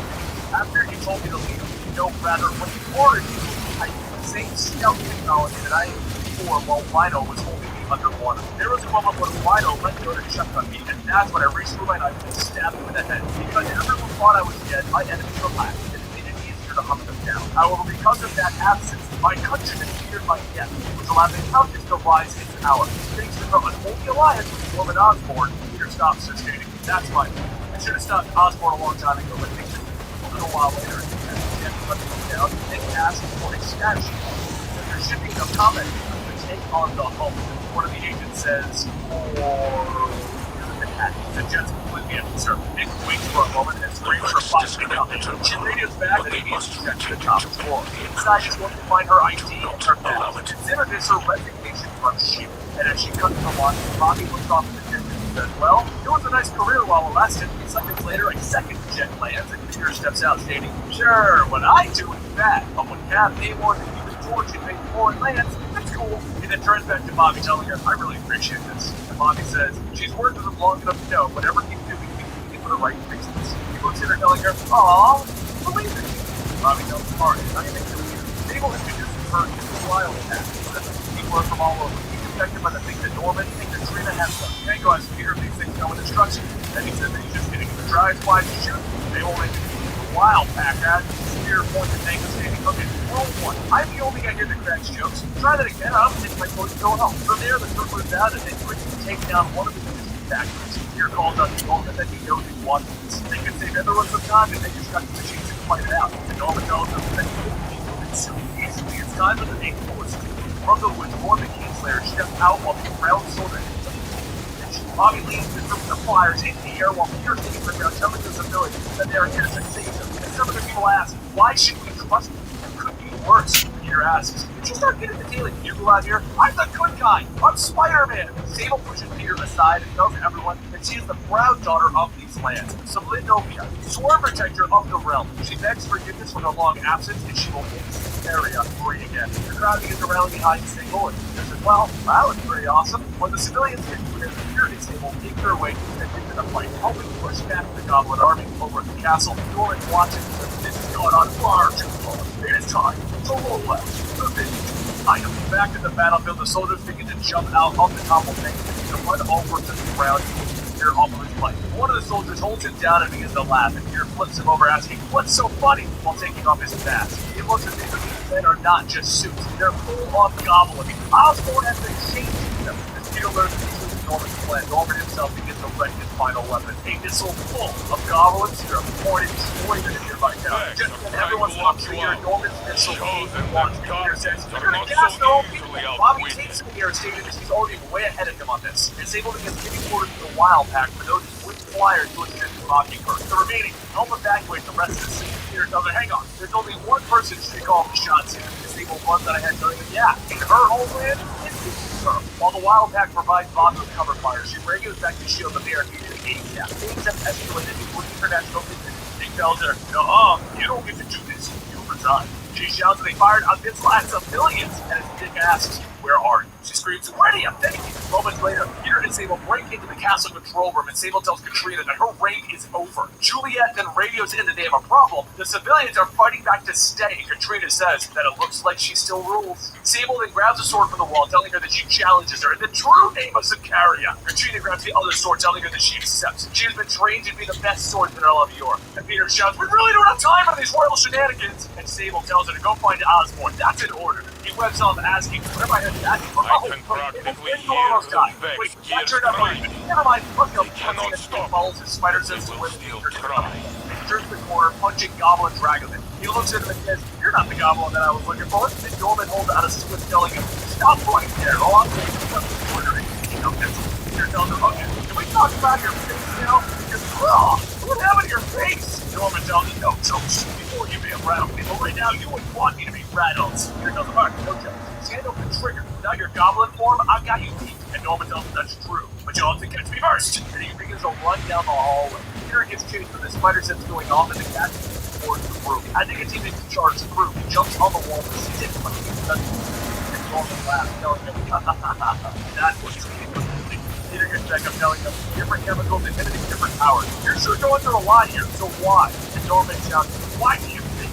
What is the equal footing, of course? Here we are, near Goblin to a spider, back to back." Peter throws up strong, telling him, "It's not over. I've still got some tricks up my sleeves. Web shooters, cartridge set." Norman flips another twist, and electricity shoots out into shooting up the web shooters. And then Norman says, "There was never any remote connected. This switch is just for electromagnetic pulse, so say goodbye to your pathetic spider armor." And Peter's lens is distorting bolts about Norman takes up the Norman want to make this personal. "I was in a different corner of the world, minding my own business, when someone got that inch. You could have moved on. Honestly, what have I ever done?" And then he gets back up, tackling Norman out the window. Over above the city, Bobby shouts out to see Sable being forced to the light. Gas glows full shadow. Foxtrot asks what they can do, and Bobby tells them they still have spider plates. Do something spidery. Back outside of the castle, Wally gets back up, punching Peter over and over, telling him that they are 10 minutes away from the bomb going off. He will keep in here so the great Spider-Man gets infected. But if Norman awakes, he doesn't hear anything. Over the city, the missile hangs suspended by a giant web, and Foxtrot asks if that is spidery. And Peter grabs the rock and bashes it across Norman's head, telling him, "I got amazing friends. Also, I got this rock." While Peter begins to beat Norman with the rock, they stop when they hear the shield jet fly overhead. Norman takes the chance to escape, and Peter shouts, "Yeah, the better run, because and then falls over in the snow. He closes his eyes, and as he opens them again, sees Bobby and asks about walking the dead. He tells him a couple of hours, and from the looks of him, they did much better with their thing. Nick walks over, asking Peter what is he going to say for him. Peter goes, "You're welcome. Come on, Osborn was a threat that you should have looked into. The world's a better place because of Parker Industries." And Nick stops him, telling him, "Hell no. You just took it upon yourself to overthrow a foreign government. Shield wants something to do with it. In fact, from here on out, Shield will have nothing to do with Parker Industries." However, later in the ocean, Norman rides the boat, stating, "Thankfully, he can stay here. He can always rebuild, but not like this." It's time for him to let him out. His real face. They're gonna need his madness. The only true Osborn identity that matters. The Green Goblin must live again.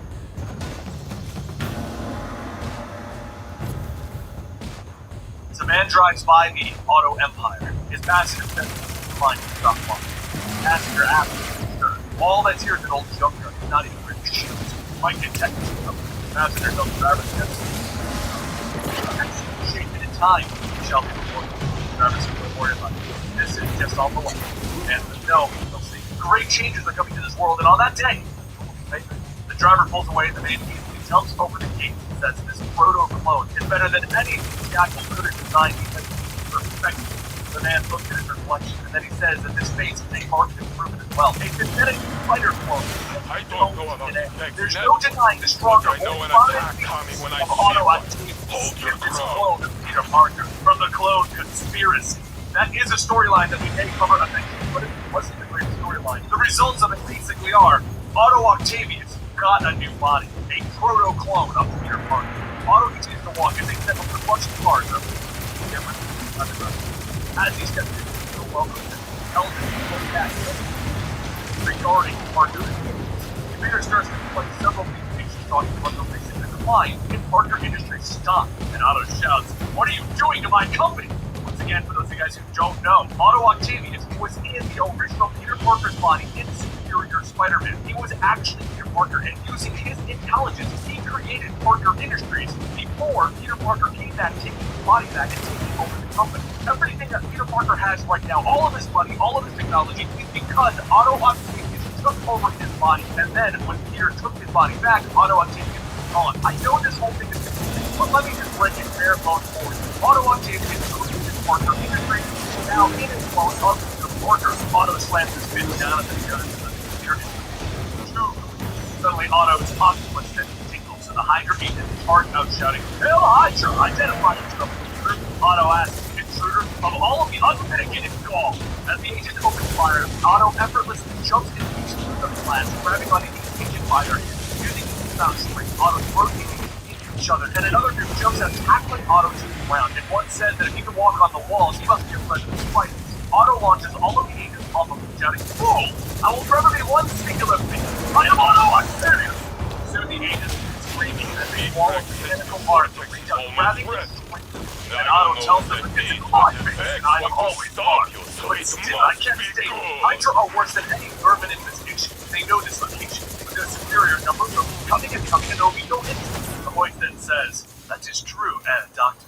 But that could be used to your advantage." As Otto turns, he sees Artem, the so-called supreme scientist of Hydra.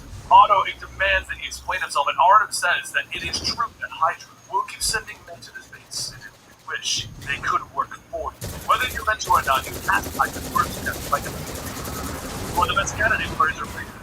Otto then asks, "Why would I do that?" And Artem tells him, "Because we share the same goal. It is much upon your influence." Artem extends a hand and Otto shakes it. "You will work quickly." And now with Hydra's resources, Otto begins to build one with unparalleled design created by none other The than data you recover here will be invaluable to the future war cult. And as he pulls down Not the even map, Lakshmi he says that can foresee the Otto consequences of such a Octavius, boom. the superior octopus. Over in his field of London, Anne-Marie tells Peter to remember this interview about one thing: damage control. Parker Industries is currently facing a zillion lawsuits from Parker, and their reputation is blatantly out. And Anne-Marie says that he has moments of him running off. You know, the whip. So for the sake of our company, for the next 20 minutes, don't be that guy. Peter begins to fix his tie, and he asks, "What? Words of encouragement? No good luck, boss? No go get him, Tiger?" Anne-Marie quietly shouts, "Screw off!" Moments later, the reporter tells Peter this is like thing.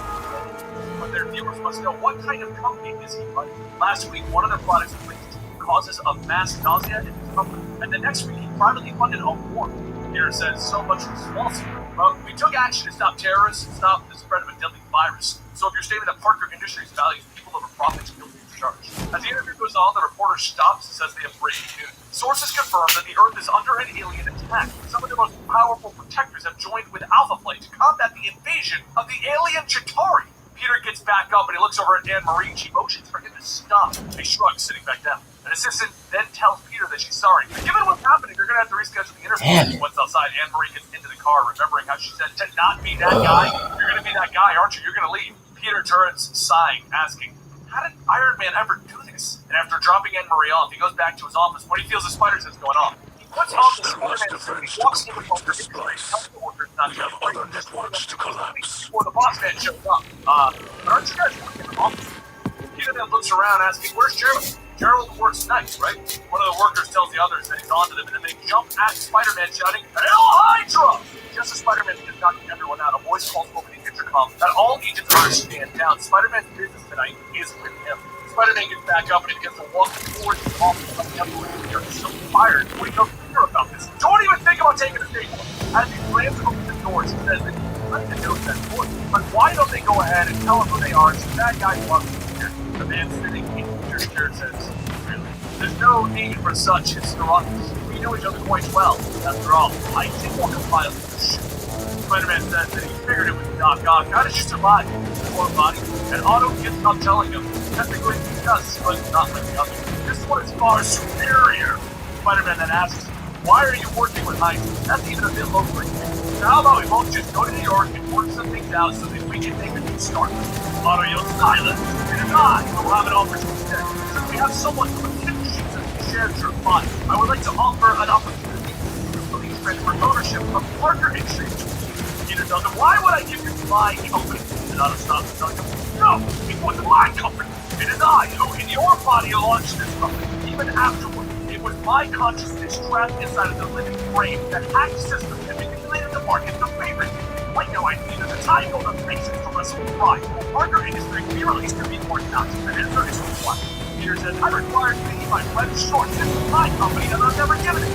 Otto tells him, that is disappointing, but hardly surprising. Now, once again, if I had his soon an image of him at the piers as he appears over the borough. David then changes to a news station and report that all communication has been cut off from Manhattan. The origin of the moment comes from worker industry. Otto says, it's all lies and upchuck, but nevertheless, now the world will play Peter Parker from Manhattan starts to Spider-Man lunges at Otto, throwing him against the wall, and Otto wipes off his mouth asking what's next to that show.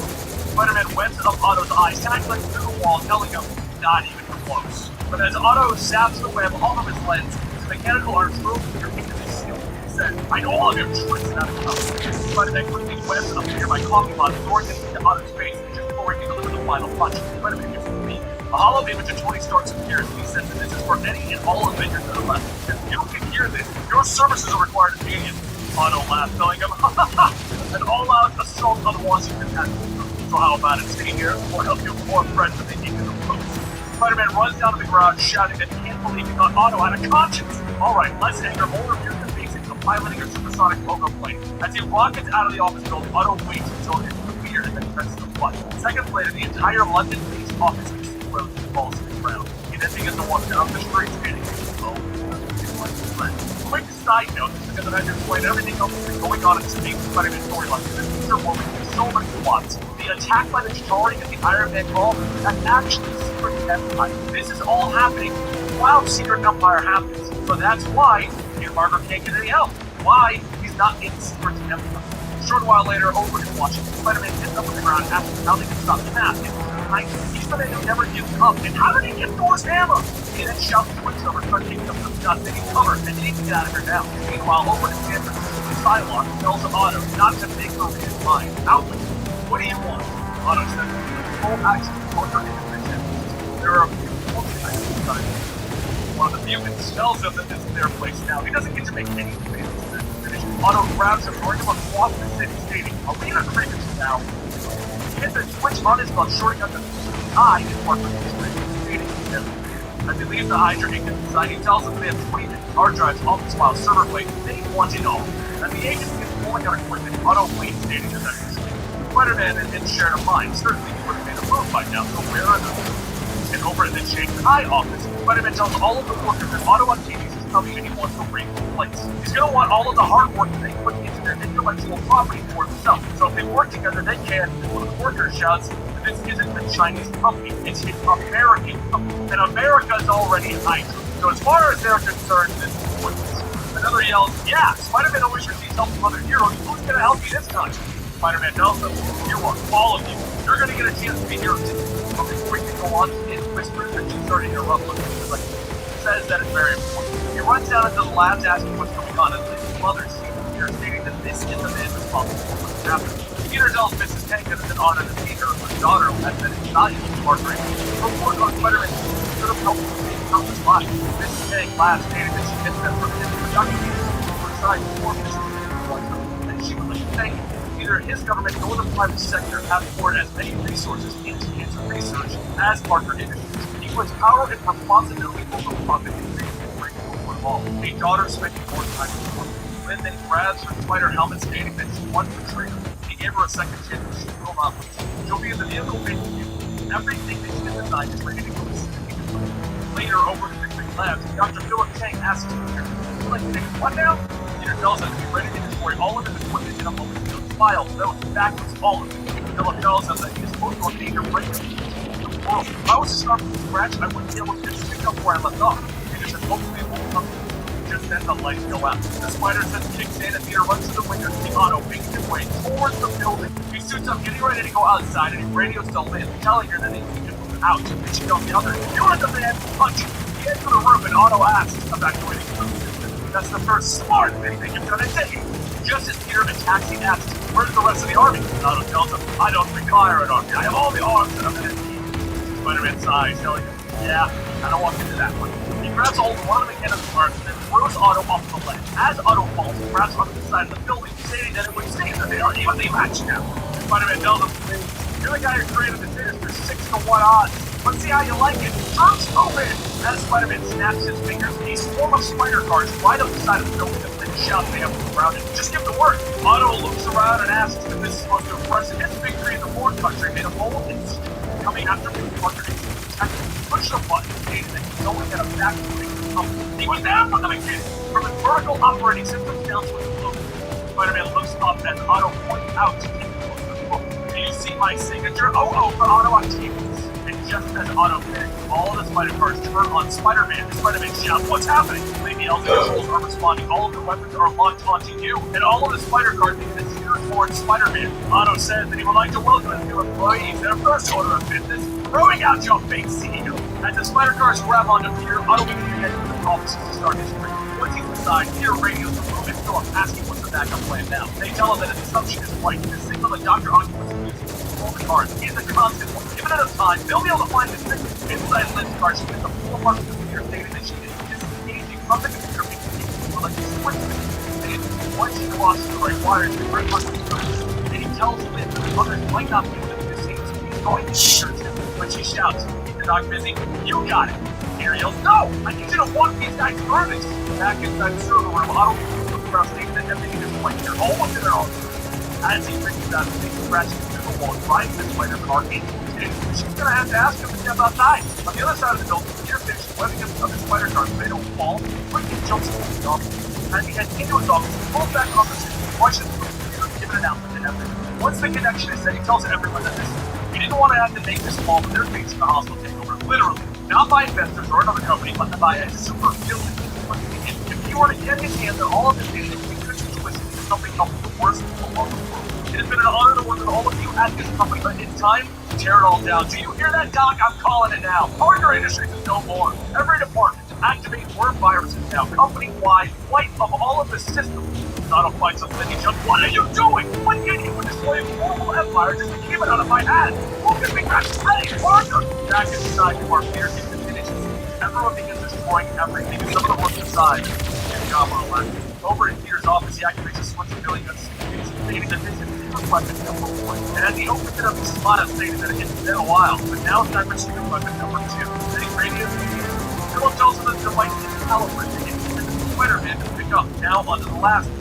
Philip takes out a matchbook and tosses the match stacked up. As the fire burns, he says that he was so close to affecting the green energy. He tells them that it could have been a potential weapon in the wrong hands. Now they must leave. They've done their part. Back up top, Peter jumps onto the building, punches into Otto, asking, "Did you miss me?" And Otto shouts over, "Shut up! Everything that I know is now ruined." Peter tells him, "Yeah, I'm that Peter just flipped over the whole 4K tape. What do you think you do with that door? It'll be a kingdom of action." Otto clenches and telling him, "I know you are killing me. Remember Osborn's electromagnetic pulse? Well, this vision will rip that spider suit to shreds." As the pulse hits, he begins to tear away the suit that Peter catches himself. He's still in his costume. His old original non-enhanced version. He asks, "How do the old underoos look?" "This is really the oldest suit that I've ever needed to defeat, Otto. And here's something else that's gonna help him." He presses a small button to signal that Philip can move by function and releases a wave. Shocking Otto's suit right into the end of Otto's to flail around and what is Otto? Peter asks, "Why did you make yourself?" Otto shouts that he's nothing but a juvenile. But obviously, you don't care for your friends.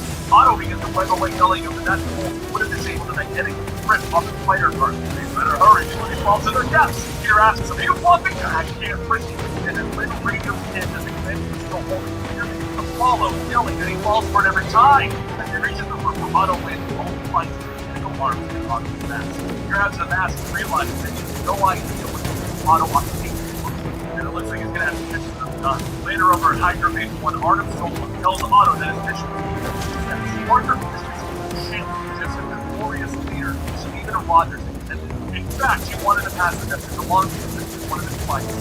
And Otto says, "Tell Stephen Otto." Down the back of Otto's head, "Tell look at me, reduced to a mere lack. Everything I built is now in ruins, but one day there will come a reckoning."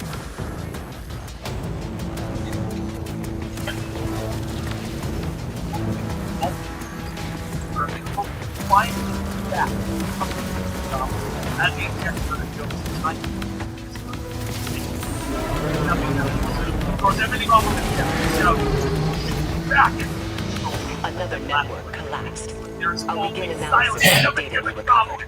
remember spotting shadows. That touch of madness. This phrase. So Norman Primitive human astronomy.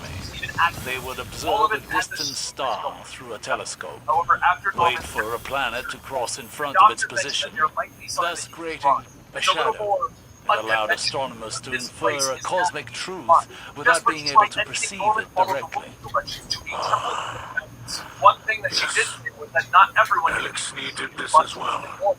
Once upon in a front of time. the temple, 3 monks We're starting to see so much of ourselves in each other, aren't reminding we? them that he has insurmountable will. To see them speaks the strength of his spirit. To even attempt such a journey speaks of a great need. Norman then asks, "Can you help me? Can you heal me?" And Master Ox asks, "What about his face?" And Norman tells them that the way his face looks to him, he cares not about his appearance. What he needs to be is restored to who he is on the inside. And Master Ox then says that is the correct answer. Don't follow them. As the monks take Norman inside, he sees things. And the monks say that Finally got you there, yo. he must pass the test. Behold, Damn. the Emerald Oracle of Icon. Norman asks what is he supposed to do, and Master Hawk tells him, "Master, if he wishes to learn their ways, he must address them as Master." Now ask again. He hesitates for a moment, and then he asks, "What am I supposed to do, Master?" Master Snake then says that that's better. Place your hand on the gemstone, and it shall reveal your true potential. He reaches out asking, his true potential for what? And Master Snake tells him that his potential as a practitioner of the mystic arts. As he places his hand down on the gemstone, the room begins to fill with a green light, and Master Hawk says that it is astounding. He will begin his training immediately. Time begins to pass. Norman learns the old monk's ways.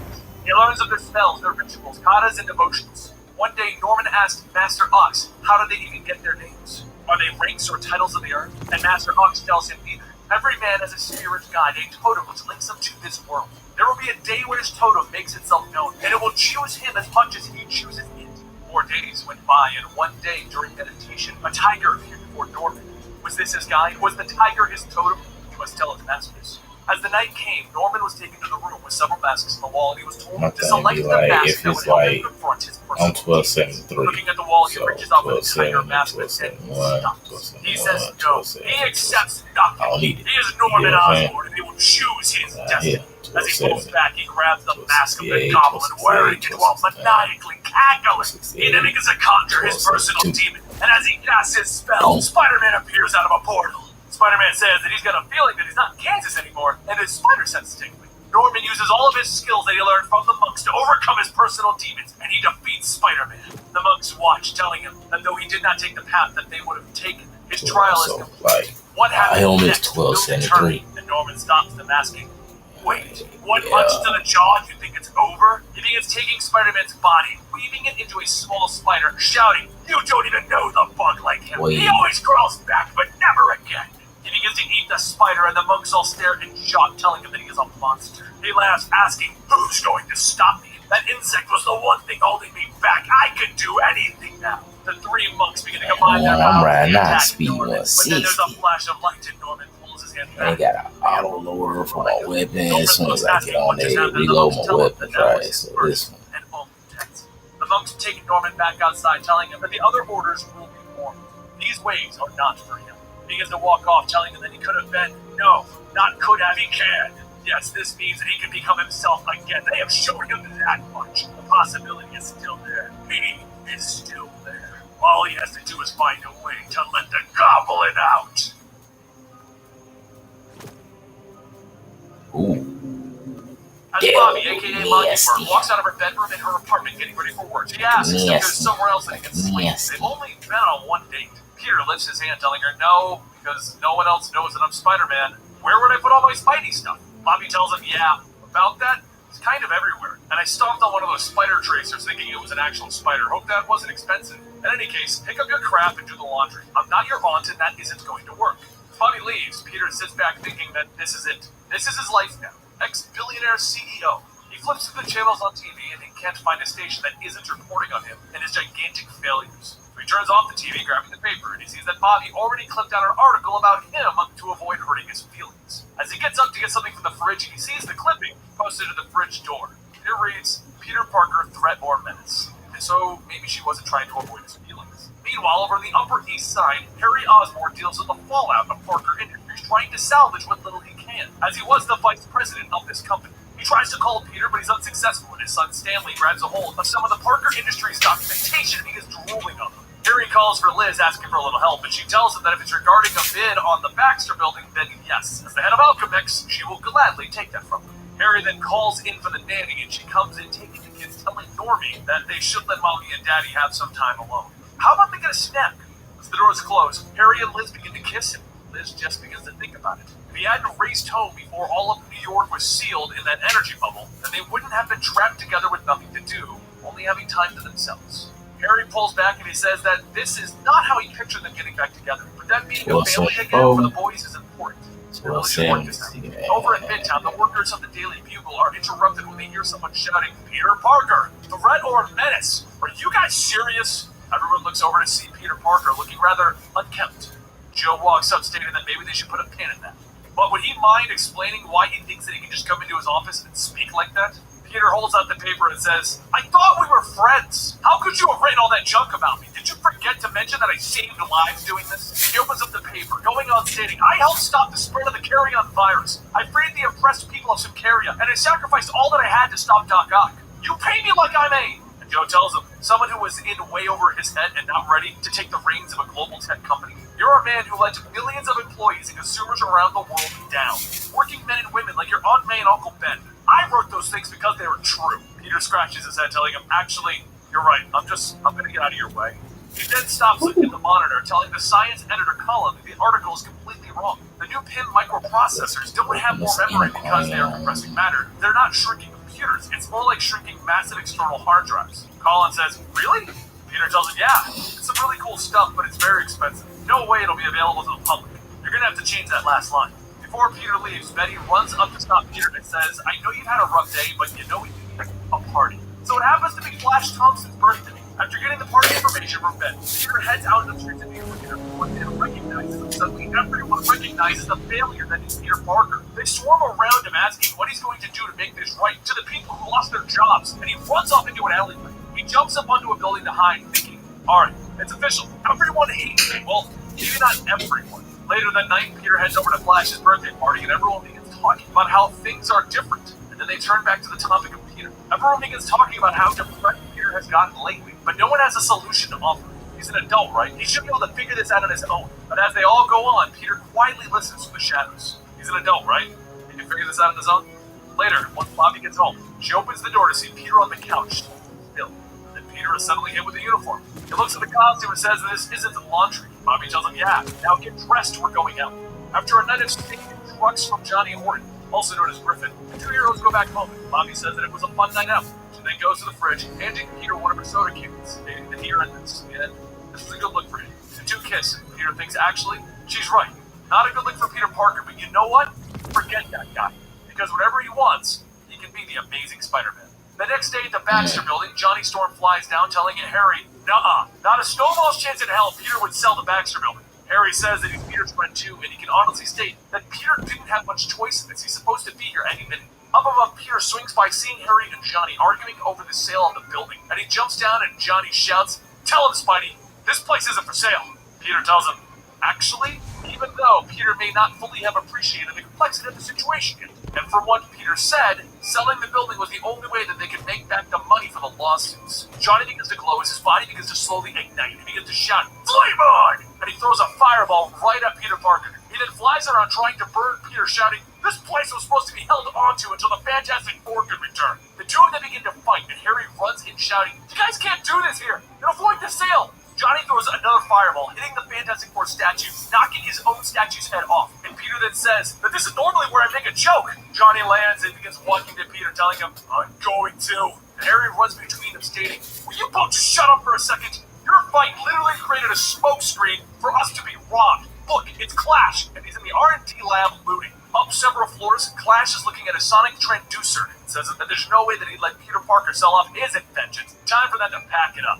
A voice tells him, "I am very disappointed in you." And hi, after all the promises you made about going straight, Clash shows up to see Peter and Johnny and hits them both with a frequency blast, shouting, "I just want what's mine." Behind them, two of Clash's men begin pushing down a device, and one of them says that maybe they shouldn't take something that they don't really understand what it does. Suddenly the device begins to glow, and the other man says, I'm not sure it's supposed to do that. As everyone begins to look back, the device begins to vibrate, and Johnny asks, what exactly does that thing do? Peter tells him that it's a self-recharging power source. It's stuck in an upward cycle. If we don't stop it, it's going to take out the entire block. Clash shouts, wait, I can stop all of this with my null frequencies. And as he hits it, it doesn't do anything. Peter tells him, wait, we need to create a harmonic frequency, not a null. Look, we can take care of this, but we all need to work together. The three of them gather around, and Peter directs Johnny on where to weld, while having Clash create the frequencies to reduce the device's vibration. As the three of them step back, Peter says that now only to blow up our faces, or... And Johnny shouts that they need to stop the robbers. Peter webs up the robbers, telling them that they're not going anywhere. As Peter looks back at Clash, he sighs, stating,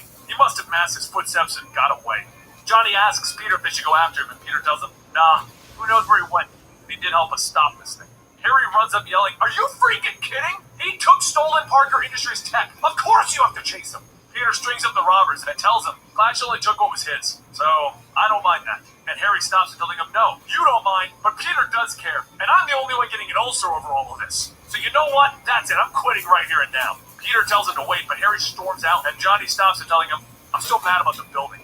And you could really use a friend right now. A short while later, Peter is sitting on top of the Baxter building with Johnny telling him that he was pushing science forward. He was helping people all over the world, and of course he would find a way to blow it all up. As Johnny tries to comfort him, Peter's phone rings, and he answers it stating that this is Peter Parker. How have I ruined your life? Joe Robertson tells him that he knows who this is, and this is his new life calling. Would he like to work at the Daily Bugle, but not taking photos? This is about science. The next night at Bobby's apartment, she asks Peter if he's sure that he doesn't want to just, sleep in a bed tonight. And Peter tells her no, he's got to focus on this. It's going to be a new day, a new job, the perfect job. The next morning at the Daily Bugle, Joe holds a staff meeting about their new report, but he hasn't arrived.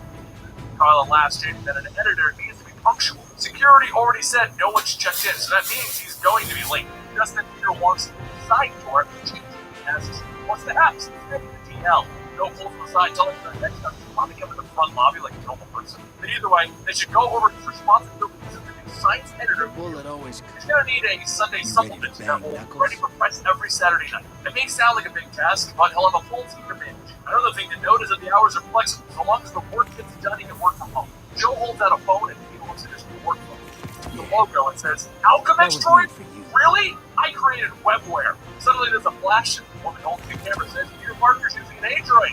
Priceless. This is so awesome. Joe says that this is Ruby. She's the best tech reporter around. Ruby, this is your new boss. Ruby says, whatever. She doesn't believe this. Meanwhile, over in upstate New York, Sanders is watch Bobby with the Humanitech Robotics Incorporated facility stating how Humanitech is lucky to have her under Fury's expertise. Bobby tells him, well, to be fair, he is paying top dollar for it. And her phone begins to ring. She answers and telling Peter that yes, she's having a good day, but more importantly, how is his day? Peter sits back in his desk telling her it's sort of good, but someone's tolerating him. And for his first assignment, he needs a big, sexy science story for her, but he stops himself stating, wait, you're working at Humanitech, the robotics laboratory with revolutionary AI? Since when? Oh, okay, maybe I have been a little too caught up in myself to ask for reward. After a few more minutes, Peter jumps up from his desk, shouting to his team, telling them all to grab their bags. They're going on a field trip. A little while later at Humanitech, Xander gives the tour to Peter and his team, and Xander explains how they're working to change the world. Just think, an android in every home! Xander whispers to Peter that he's sorry, he doesn't mean to rub in their success. Peter tells him it's fine, he's been getting over it. This is his moving on phase. As everyone passes by the playroom for the androids, Peter looks up at the computer screen and notices something strange when the AI's programming code. Those patterns almost look like brain waves. Xander tells him that he has a good eye. They're modeled after human-level thinking. While the processing is affordable, sadly, the chips require hard-to-get materials. Peter tells him that affordable doesn't really normally mix with hard-to-get materials, but okay. Meanwhile, Colin, a science editor, begins prying open one of the androids, stating that maybe they should take a look inside to see what's going on. Xander shouts for him to stop. They all signed waivers. He's ordering him to stop now. And the android's eyes turn red, and It has been some time since you and I have worked Peter's together. spidey sense begins to go off. He jumps over, grabbing the android. Shit. He then As struggles internal to affairs pull it falls off, and as under he my fights with purview, the android says, you'll be "Stop, recruiting stop, Bro, I got a stop." whole Peter tour looks at with Bobby this and lady Xander Drax has yells at kept his him. promise. like The no splicers worked bullshit. tirelessly Women to speaking, decode the I data have a tour. code from the It's text. right here. Peter says, "All right." Zavala and I have every I thought confidence she that was this was the Fortnite, right nigga. decision. I got a tour of Years this of woman hidden right operations here. coming to And fruition in all our time bullshit of aside. need. As the two begin The to look at Elixir would say, they all I stand by get great Xander's machine provides. 400 If subscribers Osiris hadn't suggested by we August, contact I will Midrash give her directly, away. I swear to all God, our I was outreach wondering, could have right? been wasted. Little kids stay cross street, right? We are all made to believe that You like loss dropping off is rocks and unbearable. toys and shit too. It took me decades to see that it is not the pain we Little remember, homeboy named Ari. but the risk, So check it. This the was on the chances 4th. we take. I was like, oh man, she look like the To Fortnite see chick. them through. You know what I'm saying? I've been playing Here in Destiny the like city, maybe a month or two every now. new I got the life whole gains Destiny emphasis chick. Same outfit, without loss. shit on her We arm, need waist, only set neck, aside the past. low haircut, all that, While bro. you're in the field, I don't even know her I've name. asked Saint 14 I to got it. oversee the Elixni settlement. If we can turn the Kellbreaker into an advocate for House Left, 400 subscribers you can have. will follow. And there would be one less I supervillain hope in the he's world. feeling generous. And Bobby stops Facts. asking, what are Where you the talking darkness seeks to about? divide But us, do that. Of course, you got to like, subscribe, And then they begin to bond together, forming a person. And a woman shouts, comment I below, am folks. free. Peter I got says, her "Whoa, right here. That's not Sandman. Who is this? And Bobby says that's Quicksand. All her limbs move too. It's just not like no stiff figure. It's like a movable character. Peter runs by shouting, hey, I'm the one who freed She's you. about Don't I get some wishes or 2.5, something?" 3 inches She stops tall. and says, fine, I owe you that Oh, much. yeah. I won't kill Xander for now. Most As a definitely. massive sand tornado appears, Quicksand flies out through the roof, and Bobby says, great, now we have to get another job. Peter tells her, don't worry, I got you covered now. I'm working. Speaking of that, I should probably get to work. Anything you need? The next day over at Harry's apartment, he lives Come from back home. safe. They're looking at buildings for Alchemax to purchase, and that's when he notices the boys have band-aids on them. He asks Emma the nanny what happened, and she tells them that you know how boys are, always roughhousing around the house. Harry looks at Stanley and says boys will be boys, and Emma goes on saying, of course, don't worry. She treats these darlings like her own flesh and blood, What have and you in Emma's learned, hands are 2 small vials of blood. Later over at the Daily Bugle, Peter's team looks over at the article. Joe tells everyone to take a bow, sign section. It's not every week that you get the top of even the front page. Joe pulls Peter aside, telling him that today was a great start for them. So what will he have for the next week? Peter says, oh, this is how it is now? Joe says, yep. You up for the challenge? Peter looks around, folding his arms, stating, it feels like he's home. Destinations? With a man struggling to speak with a gag in and a shadow walking up to the man telling him, you speak X? Pardon me. Your mouth stuck with gag. These are Years of experience. troubling times. I'm going to go with, what is this? Where am I? Oh, let's see. As the blindfold comes off the man looks around and sees an old dilapidated room and the man in the shadow state. This used to be an old gentleman's club. The shadowy man leans down and Norman Osborn tells the gagged man, hello. Oh, the show is over. I really can't understand a word you're saying. Let's get the gag on. Once the gag comes off, the man screams for help. Norman says, shh, he was already silenced. There's only one thing that can help you out of this kind of a situation, and that's giving the information on the spider. From what I understand, however, just 4 hours prior, Peter and Mary Jane sit in Mary Jane's apartment. This Mary Jane pulls back, she begins to unbutton Peter's shirt, telling him, you really are a scientist who just proved it in one kiss. You can put everything back to the way it used to be. But as Mary Jane looks at the Spider-Man suit under his button-up, she stops and says that he can't do this. Peter asks her why. You're the one person on Earth that understands all of this more than anyone. Mary Jane tells him that's the point. She knows. All it takes is an alarm, or a scream, or a late breaking news, and poof, you're gone. I'm not even going to ask you not to be Spider-Man, but I can't stay up not being able to sleep wondering what if. And as the moment begins to get on, he decides and says that he gets it. There's no going back. You should probably be going now. Mary Jane asks if he could possibly go out the window. It's all come through, and then she now works with Tony Stark. Right now, it'd be easier to explain why Spidey was dropping by and not her next morning.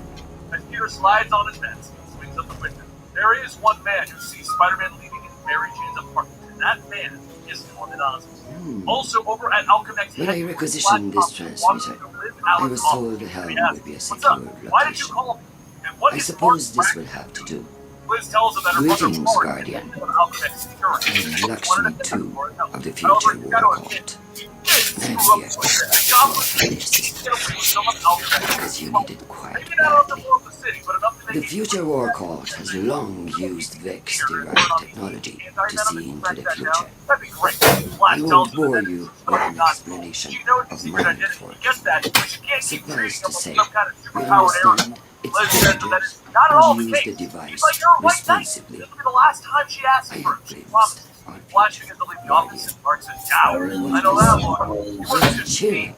Liz Skies says that dark, smoke, let her have shouting, gunfire. gunfire, Her ex-husband and in the works center of it all, kids, and here she is running a standing multi-million-dollar company. in our city, Back at the current time group zone, of fallen, Norman Osborn having the a man same hiding fallen I saw earlier. Yes, there are so many Like people horror, in things. And one that listen no to one my knows report.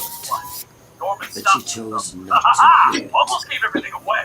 The Vanguard would rather protect Almost stopped me its listening image to than its some person people. breaking into my toolbox. And so, Don't kill me, I I'll be will right handle there. things Down to myself. the lower levels, Goblin We King can running change this through future. screaming, Stop it pumpkin from bomb, happening. It's all standard issue. Where's While the I big monitor your the worst progress goblin against the cash out? Vex and assist where I am able, Beggars I will do. observe these But in fallen. your case, they're If they begin concerned. to act against us, Goblin King is the best. well, I'm not scared of you. when I foresaw the Red War, You can't I physically turn laughed into Green Goblin until anymore. Gaul Norman Asgard bound the is traveler. Norman Asgard. This time, I will not whisper my words. I just wonder my voice to the gates of I my will Goblin. not be polite. Goblin King will let us fire his I look sword. forward to working with you, I took the Guardian. best title for myself. Together, Norman we catches can the sword protect and our city You never really from did make all anything. who would wish it Why? Because harm. your heart wasn't in it. Suddenly claws shoot out, and a loud scrunch can be heard as they rip through the Goblin King's chest. Norman begins to laugh, shouting, "City, that's what's funny! So why aren't you laughing?" A short while later, just head back upstairs. Yeah, but I got the tour, bro. 400 subscribers. I'm not even asking for, you know what I'm saying? Like, a crazy number. I need 2,000. No. Spider-Man will always be. You put him through 400, the night of bro. his life. Y'all can have it. Clean it up. Go to my nephews. Peter Parker is Spider-Man. The greatest weapon that I've ever had was a bullet crawler. It's mine again. Who knows you? Jay Jonah Jameson. Jonah looks up from his chair in silence and he asks, I have felt your conflicts with the Vex from here, and your victories. This area is a crossroads. Many threads connect this city to the Vex. They seek to use their simulation to drain the light from this place, bend it to their will, just as you seek to disrupt their network. But while you fight for survival, their motives are unclear. The network connection cannot be broken without destroying your city. Both are bound now, and one must fall for the other to survive. But there is hope. Every Vex you destroy sends ripples across this false dark sky. I do not know how many must fall to end the simulation they have created, but the data they guard hides the answer. We will study it together. This is my word in the light. Inside and just lands. He runs over asking Phil, what on earth happened? Then he runs back upstairs to see Jonah shortly. Flash asks, what is he doing here? And Jonah says, what does it look like? Now here, get me out of this mess. We don't have much time. Certain people are in danger. We have to warn them. Also, at this time, over at Liz Allen's apartment in Central Park West, Liz picks up her younger son, Stanley, asking, oh, look at this cutie. Normie sighs, playing with his truck, stating, it's always about Stanley. And just then, Liz's phone goes off, and as she answers, she waits for a moment and then tells Harry that Flash just called. His father is here, in the city. Harry grabs the kid, stating, we have to call the police. And Liz tells him, no, I'll connect security be better. Oh, However, wow. Emma says that there is no time. She and Liz asks, excuse me? Who do you think you are? You're a nobody. Emma takes up the gun and fires 3 darts into Liz, Harry, and Marty. She then picks up Stanley and grabs Norm by the hand, telling them that she's had enough of this and leaving right now. Back over at the Daily Bugle, Peter continues to fight off Norman, but as the tire on the bomb approaches, Peter begins to wrap the bomb up in his webbing, and Norman begins to shout, hey, no fair, you meddlesome son of a... Peter tells him, haha, language! Now see what I did? Now Spider-Man is going to have to retreat to his safe space. Peter begins to create a web cocoon around himself, and as he silently counts down the one, the popcorns of the Daily Bugle explode. As the smoke begins to clear, Peter gets back up, looking around, stating, okay, the neighboring buildings are still standing. This may have worked, and it may have saved everyone. And just then Norman calls out to Peter by saying, "Run."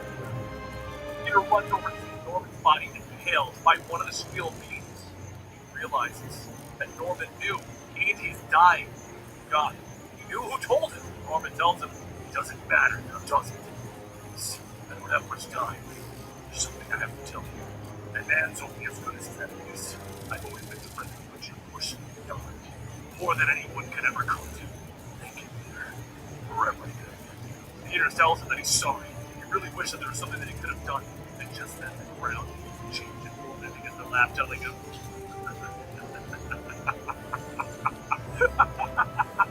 you feel it, don't you?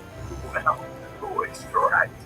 The red liquid on the floor begins to cover up Norman Osborn, and then he jumps up in the carnage, sipping it. Norman lunges at Peter, and as he dodges, he places a spider tracker onto Norman and tries to lead Norman out of the city. But instead of following, Norman throws little carnage bombs, and they begin to laugh while they're chasing Peter.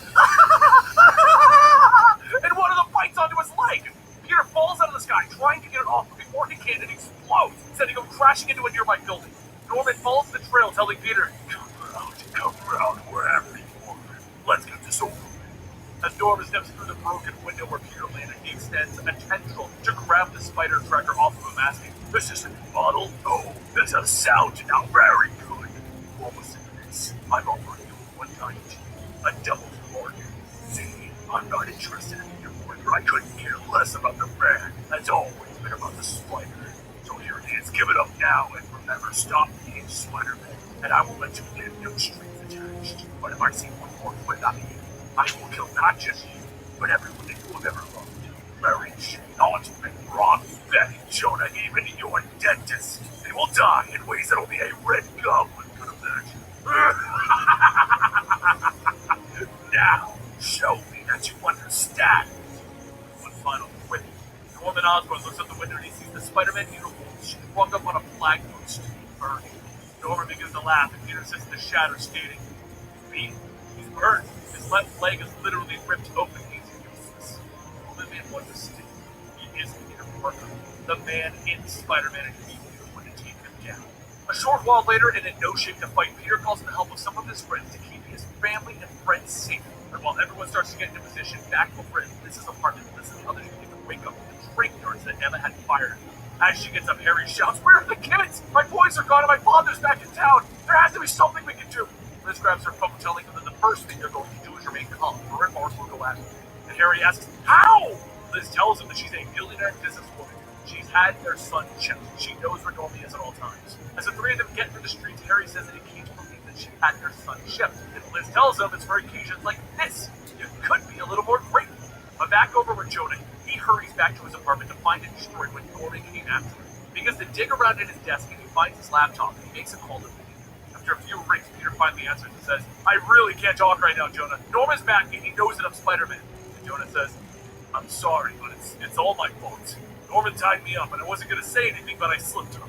Peter stares for a moment before ending the call, and then Jonah shouts, I can do this! I can fix the whole damn thing! Back over at the bus station, Normie shouts, you want my mom! And Emma tells him to stop that this instant. They're getting on the next bus out of here. But while Emma tries to bring Normie along, Liz storms through the crowd shouting, how dare you touch my son! Security, make sure that this woman does not leave. Emma then asks how does she find them, and Liz takes Normie back with Harry asking, are you working with my father? Emma shouts, I'm all this stupid. I'm trying to get the boys as far away from here as possible. You may as well just let Norman right to us. And just then a passerby says, this is unbelievable. Can you guys take your family trauma somewhere else? No one cares to listen. But that's when Norman Osborn reaches out to the man, telling them, that's not true. I was enjoying the show. Norman grabs the man, throwing him into Liz's security team, asking, all right, who's got a kiss for Grandma? Norman then looks at everyone, telling them, this is good. We keep everything within the family. Mommy and Daddy are here. Uncle Mark, the kids, and Grandma Emma. Or should I say, Emily Lyman Osborn? Oh, Grandma, the lies you tell. Norman then leans into Emma, stating, you're looking pretty good. How about me? Have I changed? But then behind everyone, Flash reports in that he's here at the station, and just so they know, this is out of my league. Johnny Storm flies down, stating, don't worry, we got this. You remember what Symphony saying more than anything, right? Flash sighs, yeah. And Johnny flies in, hitting Norman with fire while Flash hits him with a sonic blast. As the attack fades, Norman stands there telling them, congratulations. I was having a moment with my family, but now you have my undivided attention.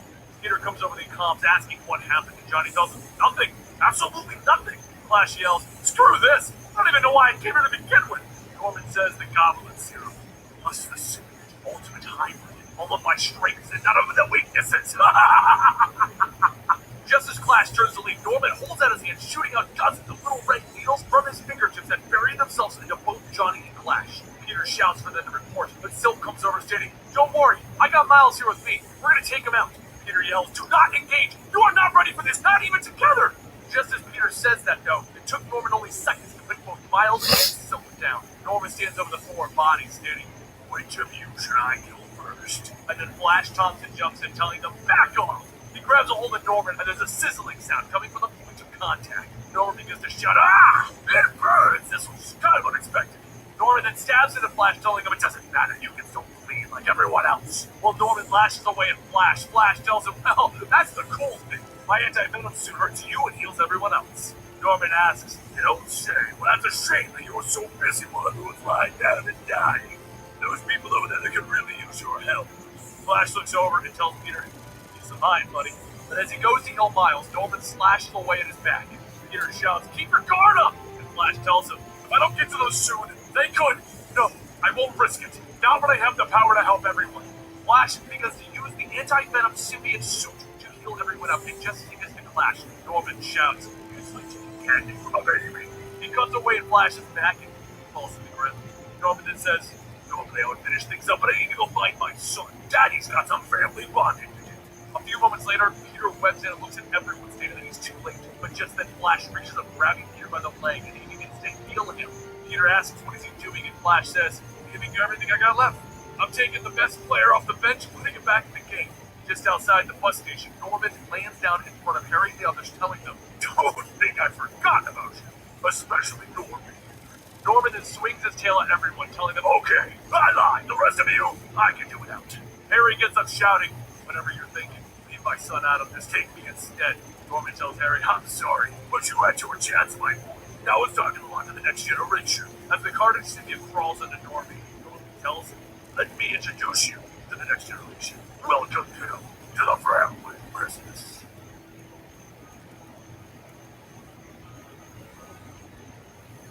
Back over at the bus station, Peter begins to help up Flash and tell everyone to sound off. Is everyone even still alive?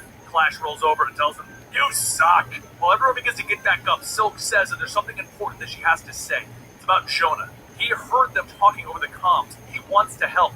Peter tells her no. He's done enough already. Jameis's screw-up is the reason we're even in this mess. And for that, he shouldn't have brought you into this either. Flash can stay here and fix you all up while I take out Norman. Flash gets up telling him that he would rather help him. And Peter webs off telling him, "Not a chance, soldier. That's an order. You've already done enough." As Peter swings outside, Harry shouts to him, telling him, "Norman just took Normie and infected him. You need to do something." Peter says that there's no sign of them anywhere. And if Norman did cover Normie with a symbiote, there's really no way that he can track him down. Liz says that's fine. She already knows where they're headed.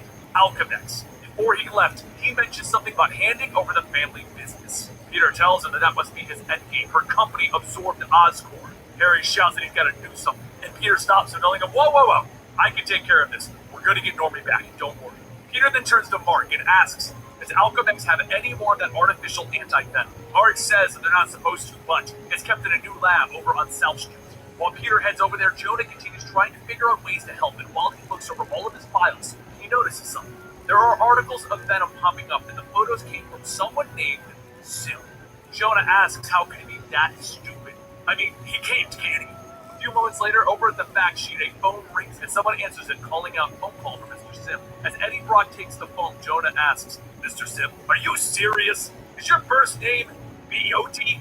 Anyway, I'm glad I got a hold of you. There's something that you and your better half need to do, and don't worry, it's for a good cause. Venom starts to cover Eddie's face, and he says, we're listening. As the night begins to set, Peter begins to sneak into the lab over on South Street. He finds the security team. It's already dead. He runs in to find the vault where the anti-venom is being kept, and as he goes inside, he finds it empty. Just then, a carnage bomb flies through the air, and through it, Norman says, we had a deal. Now that you put back on the suit, looks like everyone needs to die. Peter shouts, don't you dare! And the bomb explodes, throwing Peter against the wall, and he calls out to May and Mary Jane before passing out. I don't know Short what while this later, is. over at Stark Tower, Mary Jane gets ready to leave for the night, and suddenly, the window breaks open and a voice tells her, stop right where you are. She hits the security panel, telling the building to activate the Watson protocol, and as flames begin to shoot out, Eddie shouts, stop! Not Osborn! We're to help, damn it! Mary Jane says that she was not expecting venom. And just then, Norman flies in on his glider asking, Fire and sound? Shoddy work. Someone clearly didn't get the memo. Those may work on the competition, but not me. And he whips back, knocking Norman off of his glider, telling him, we're not competition. We are her protector. While Eddie tries to hold Norman back, he tells Mary Jane that he would greatly appreciate it if she would turn off the sonics and flames, since we're trying to save you. Mary Jane reaches back to deactivate the security panel, and Eddie tells her, thank you. While the fight over at Stark Tower begins, Aunt May hears a knock at the door, and when she opens it, she finds little Normie standing there. May asks, what is he doing here, and Normie says that he was out playing and got lost. Can he come in? May tells him, of course, just let her call his mother. She must be worried sick. And while May has her back turned, Normie begins to change, and he lunges, but then he's stopped by two mechanical arms reaching out, slamming him into the wall. The arm slams little Normie repeatedly, and a voice tells him, you will not dare lay a hand on this woman. As Doc Ock picks up Normie, he says, that woman is forever under my care. If you want her, you must face the wrath of Dr. Octopus. May runs out in front of Ock, asking, what are you doing? Normie is just a child. And Ock tells her, he is no mere child. Normie begins to get up and he begins to change, and he says, he's got me there. They call me Goblin Child. Back over at Stark Tower, Peter swings in to see Venom and Norman fighting. And as he lands, he sees Mary Jane slide on an Iron Man glove. He asks, what does it do? And she tells him, yeah, it's a repulsor glove. It's the one place where I'm actually armed. And with Norman and a Carnage symbiote, we're gonna need some help. Peter heads into the fight, stating, thanks for the vote of confidence. Peter punches Norman as he thinks to himself that there has to be a weakness somewhere. Every living, breathing thing, breathing. That's it. He punches Norman in the throat, and as Norman coughs, he tells him, ha ha ha, good try, but you're sticking your hand where it doesn't belong. And he turns, biting into Peter's wrist. Mary Jane powers up her glove, hitting Norman, and as the blast hits him, Norman laughs, telling him, looks like you're doing more harm to Venom than anyone. As Mary Jane stops attacking, Norman holds out his hand, and he hits her with the same attack that he hit Johnny and Flash. The needles begin to stick into her body, and Norman jumps onto his glider, stating, look at the time! I need to go pick up my grandson. I'm being such a bad grandpa. Peter shouts, asking, where's Norman? And Norman asks, oh, didn't I tell you? I sent him over to play with Aunt May. Though, the old bat may be dead on her feet now.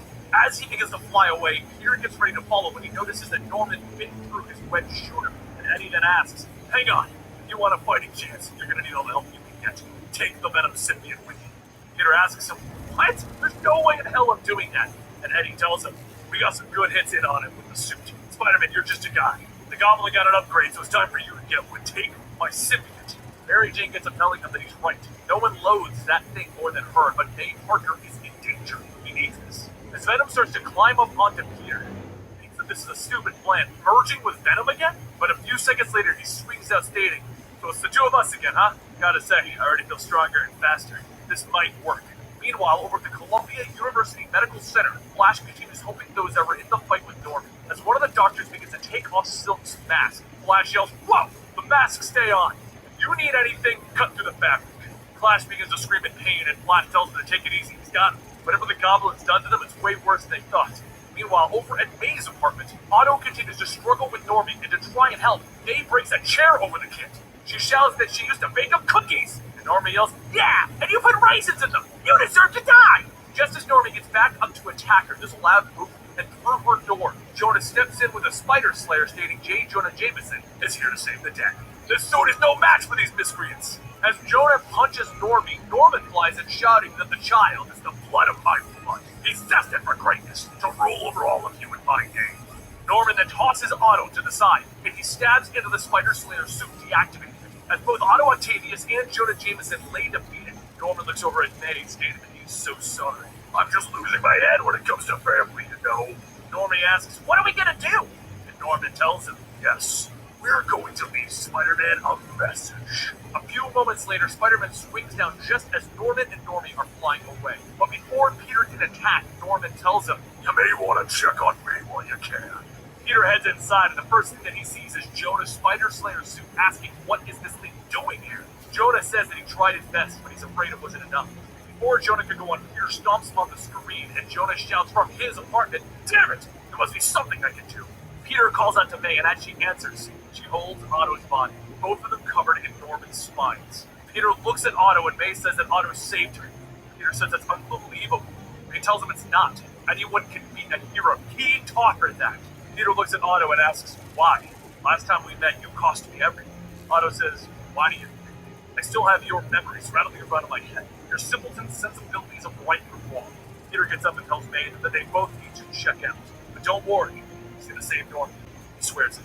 A short while later, over the Alchemex building, Norman and Normie head inside and make their way to Liz's office, where her and Mark are waiting. Liz asks Normie if he's okay, and Norman tells her, eyes over here, the boy is fine. He's better than fine, actually. Liz tells him that that's enough small talk. He made it clear that this meeting was about him giving control in exchange for her son back. Right here's all the paperwork that he would ever need to control this company. There's no legal way to just hand her company over. What does he think this is? Parker Industries? Norman tells her, that's one thing. There's a beneficiary clause, so once you're gone, your company falls. The little prince over here, Norman. Well, him and his loving legal guardian. Norman grabs the table and cracks it at Mark, stating, scratch that. It's only a living legal guardian. Pay attention, boy. This is how an Osborne tables a discussion.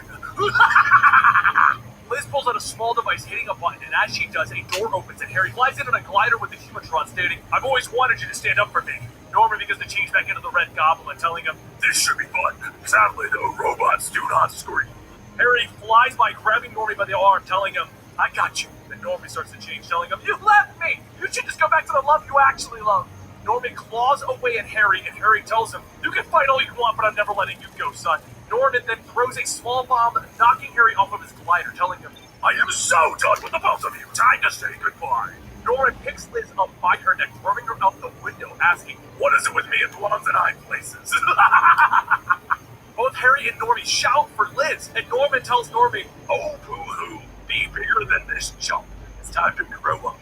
But just then, Spider-Man swings in with Liz, stating, or not, sorry, Goblin, you don't get to win that way, not twice. Normie looks at Norman and attacks him, shouting, this is supposed to be about Spider-Man being a bad guy, but he was you all along. Norman then changes his hand into an axe, and he grabs Normie, telling him, boy, I will just cut you out of the way altogether.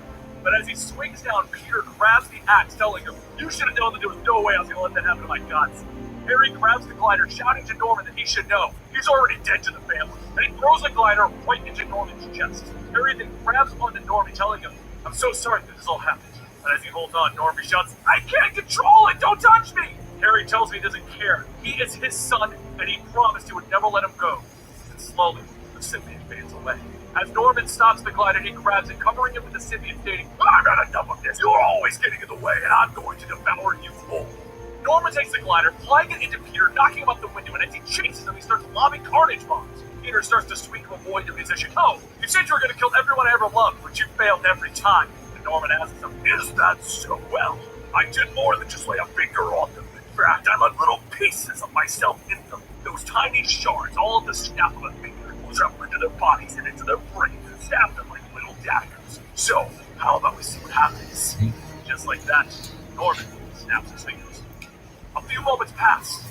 Norman says that he should be feeling at their pain and torment, but there's nothing. Ow! Flash jumps out with most of his anti-venom gone from healing everyone. He says, yeah, you want to give someone some credit for that defensive play of the year? That's gonna be me. Peter looks at Flash and asks, what the hell happened? Flash tells him, I did what a soldier does, following orders.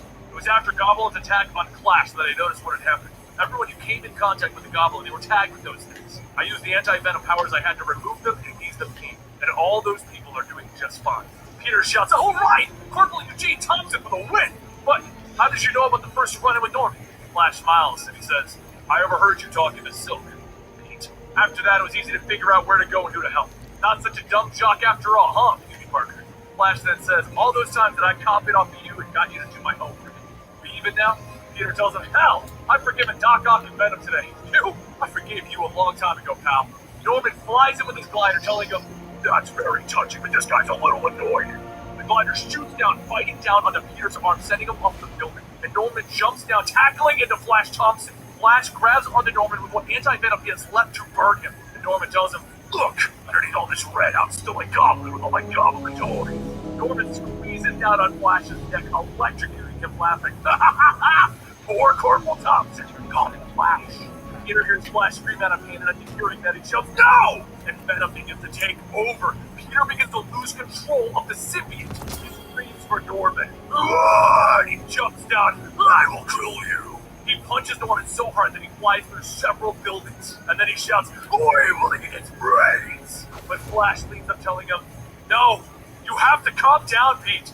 Please, listen, that suit's good now, or it can be. I helped make it that way. Please, don't let your rage infect it. Don't be the reason it goes evil again." Peter looks at Flash, and as he regains control, he tells him, "I'm sorry, come on, we gotta get you somewhere." Flash tells him, "There's no time." Peter says, "Well, is there enough anti-venom to heal you back up?" Flash tells him no. Peter tells him, "Okay, I can give you back venom. Venom can heal you." Flash yells, "No! It could still die if it comes in contact with my skin. I have anti-venom in my bloodstream. Besides, you need this edge. People are in danger. You just sent the Red Goblin to the heart of the city. People need you. They need Peter Parker, the Amazing Spider-Man, my hero, my friend." And as the last breath leaves Flash's lips, Peter could not even think of what to say. Back over with Norman, his body crash lands into the middle of the city, and suddenly people begin taking pictures of him. He asks what's going on, and a Spider-Man cosplay tells him that this is his corner. Who is he supposed to be anyway? Norman tells him, "Okay," and he gets punching right through the man, telling him, "I'm the guy who killed Spider-Man. Get it?" Who else wants a picture? Peter swings down, shouting, "Stop laughing! You just killed my friend! This is not a joke! And now another man is dead." Norman tells him, "You know, that's the thing. Spider-Man cares too much. What would you do if I just started killing everyone?" He starts throwing several carnage bombs into the air, and as some of them start going off in the crowds, Peter whips everyone up to contain as much of the chaos as possible. Norman laughs, telling him, "Nicely done, Bug Boy. You're on fire, or rather, will be." Peter swings down with another explosion going on, but he manages to catch himself on a street pole before hitting the ground. The officers call out to him, but Peter tells them, "Get away!" The officers shout, "No! Behind you!" Norman grabs him, slamming him down, shouting, "Still holding back? That's your problem, there's no killer. Norman Osborn will be victorious." But as Peter struggles, he says, That's where you're wrong. This isn't your win. This is Carnage's win. All the credit will be to that suit and Cletus Cassidy." Inside the back of Norman's mind, he can hear Cletus laughing. "Yes, I'm the one who killed Spider-Man." Norman pulls back, shouting, "No, I'm the one who calls the shots. It was all me." Peter gets up, saying to himself, that's his weakness. Pride. Achilles' heel? Being Norman's ego. He stands up, telling him, "How about we do this once and for all? The two of us, no gimmicks." Sound familiar? Peter then removes the Venom symbiote, telling him, "Don't worry, I know what I'm doing. Get clear of all these flames." Norman rips off the Carnage symbiote, shouting, "Damn you, I never needed you anymore. This is the real me. All I've ever needed to kill you." Peter charges in, punching Norman before he has a chance to attack. But now that Norman doesn't have the suit, Peter's spider sense is working again, and it's pinging like crazy. He looks back at a car on fire and realizes the gas tank is about to explode, and as it does, it knocks him to the ground. Norman gets up, stating, "Tides have turned, Spider." Norman then begins beating on Peter, and as Norman swings once more, Peter catches it, punching back. He punches over and over, telling Norman, "My friends, my family told me everything that I know. They are with me in everything that I do. They give me strength to fight and live. And that last punch, that was for Flash. You're going to be webbed up like every old common crook. You will live, and you will remember this day." Norman calls out to the symbiote to come back, but with Norman and the symbiote separated, Peter takes a motorcycle, slamming it down, causing it to explode. As he's knocked away, Peter gets up, saying again with the gas tank, "Did it work? Norman, show your colors. Are you red or green?" Norman leans up and begins to speak, but he's talking in gibberish. Peter says, "Maybe that's a win. All the people he's hurt, no more." But through the fire, Jonah walks up, holding out a gun, telling Norman, "You're not fooling anyone with that act. This ends now." Peter shouts, "Jonah, what are you doing? Put the gun down." Jonah says, "I'm not stupid. I know how this works. He's just gonna come back and take someone else. This must end now." Jonah pulls the trigger, and the gun goes off. Peter jumps in the way, shouting, "I won't let you!" Jonah asks why. Peter tells him, "Because I could. It means I have to. Because with great power comes great responsibility. To everyone, even the worst of us." Later, once Norman is taken to solitary confinement, John Jameson tells Peter that he's breaking a lot of rules since he's an adventurer. Peter says he knows. He just needs to check on something. Peter stands in front of Norman's cell and he asks, "You told anyone?" Norman says, "I know your secrets. The world's biggest screw-up. You're Norman Osborn." Peter pauses and tells him, "Okay. For you, Norman says, "My name is Cletus Cassidy." Here turns around again. So, slowly things begin to go back to normal. Liz used Alchemix and Dr. T to bring in a message with the last bits of understanding for Norman. Norman comes off the table, Harry hugs him, telling him that he swears he's going to make their name something good. He will not be like his father. He will love him no matter what. And Norman asks, no matter what? And Harry tells him, yeah. And Normie hugs Harry back, a little clip of red shinies are in Normie's eyes. He says, that's good to know. However, with everyone moving on, the one day that people didn't want to come. Boy, my work The day that the well, sun Ed and high school football I'm gonna started, help up out of here, y'all. I'm sleeping. 2 chains. Peter steps forward to Flash Thompson's basket. This is Flash. So many things. Oh yeah, 2 hours, 20 minutes. Y'all got good gaming. Mine. But I think back to all of the lockers that I was shoved into. It also makes me realize that bullies don't come out of nowhere. Don't forget to like, subscribe, and share.